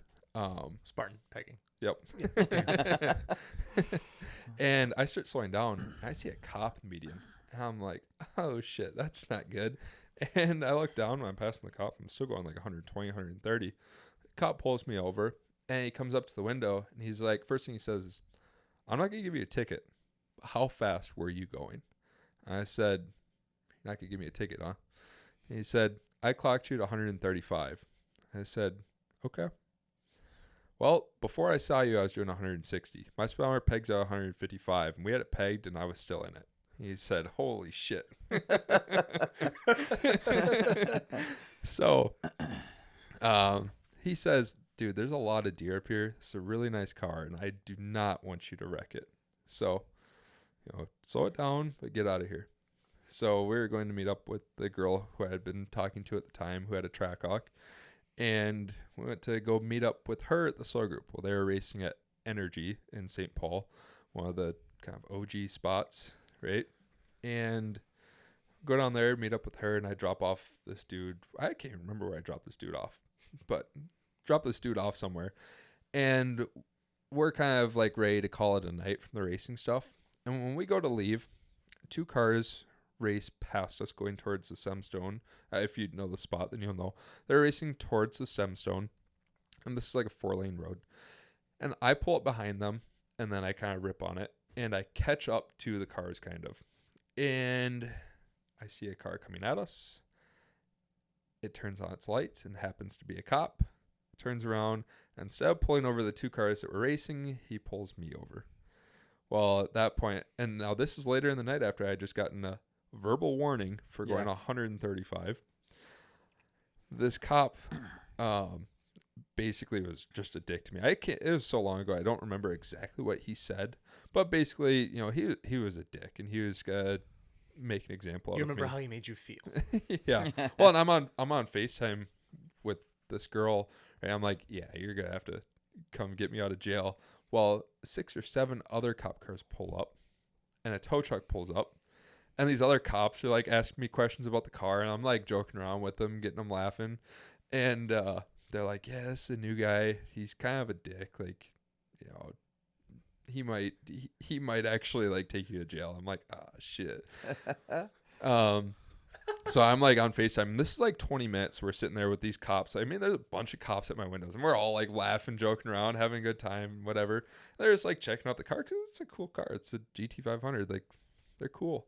And the cop comes back. Wait, GT500? I thought we were talking about the Trackhawk, or am I tripping? No, GT500. We're not to the Trackhawk yet. We'll get to the Trackhawk. Okay.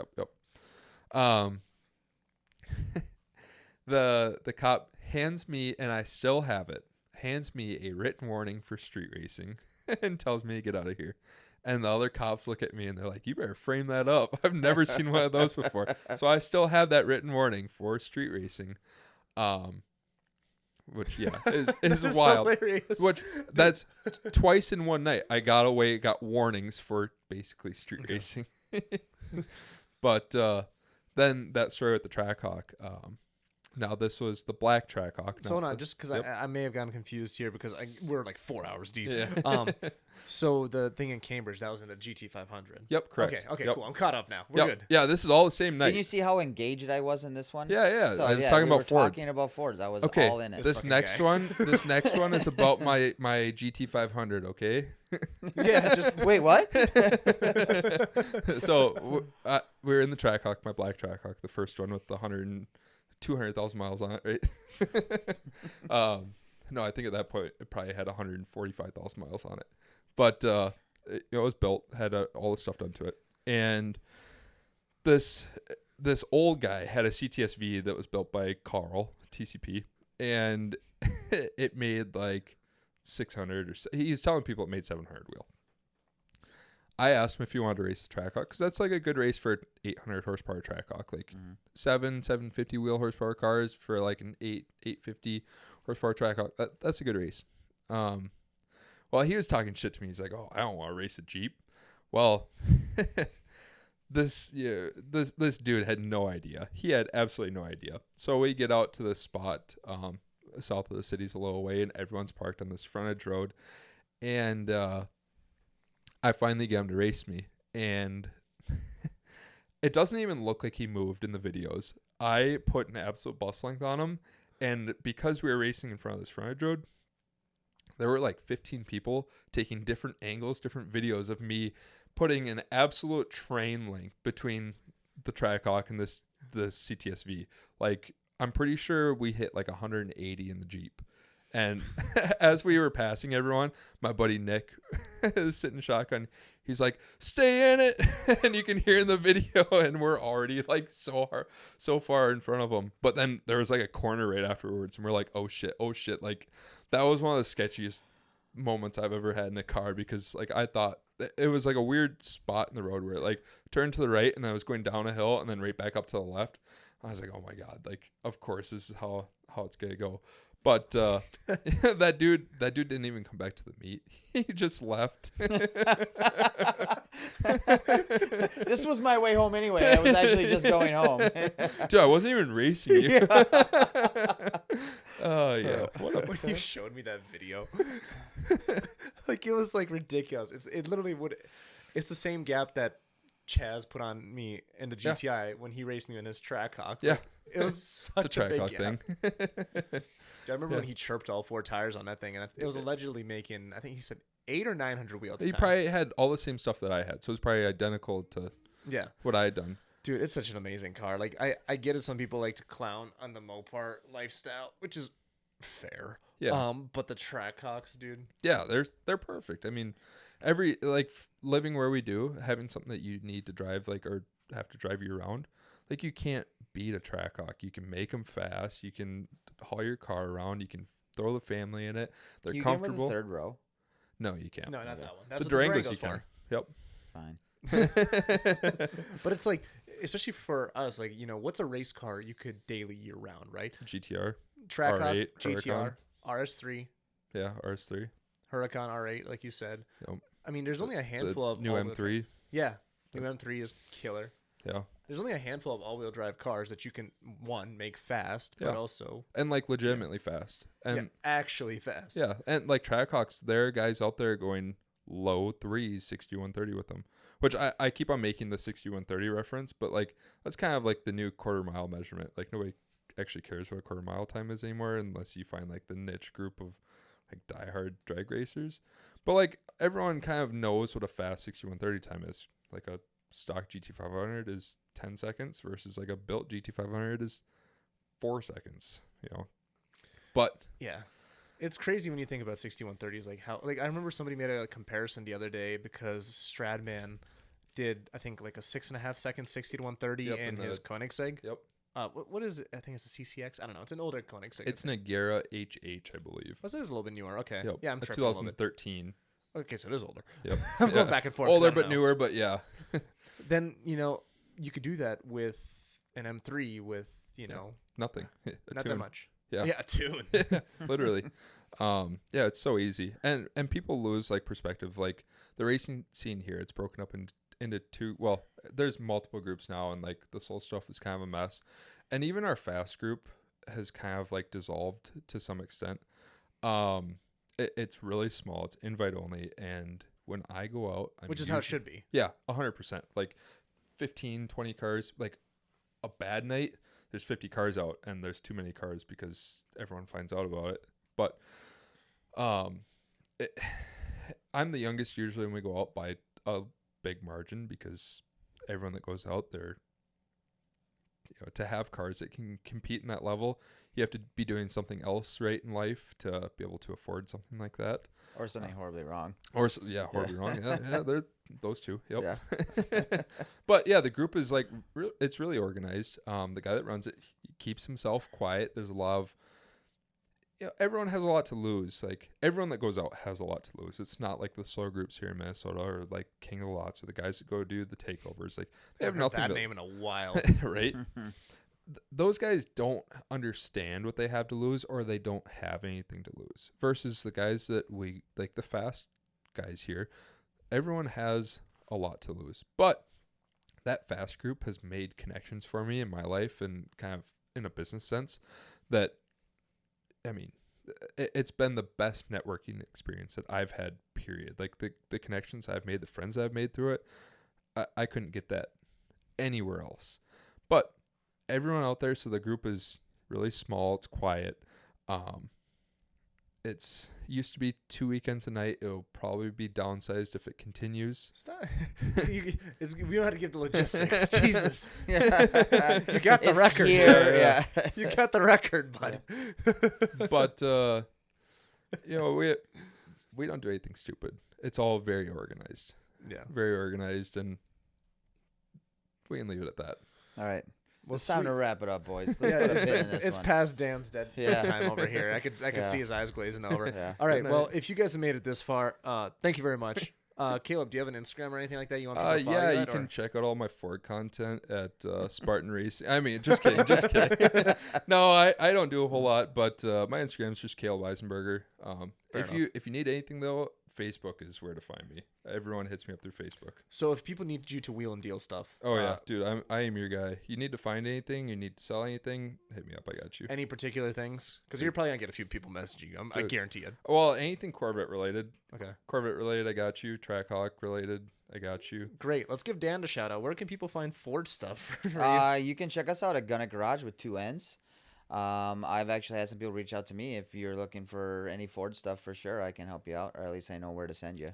We had somebody reach out trying to sell a car to him, but it wasn't exactly the greatest. That Continental? Or, yeah. I'm not looking for projects anymore. I've reached an age now where I either want to buy a car done, or I will do, like you're saying, it goes to a place where it gets done, and I don't want it to be 2 years. Turnkey, like. Right. Yeah. That's why the GT500 has just been perfect for you. Yeah.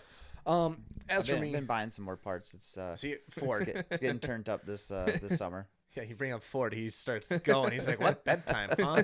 I don't want to go to bed, Mom." What kind of oil do you run? Ford Motorcraft? No. I mean, I will, but no. And as for me, you guys found me here. Caleb, thanks for coming on. Yeah. Dan, thanks for existing. And you'll see the next 4-hour podcast soon enough, I'm sure. So, all right, thank you, and have a good night. Bye.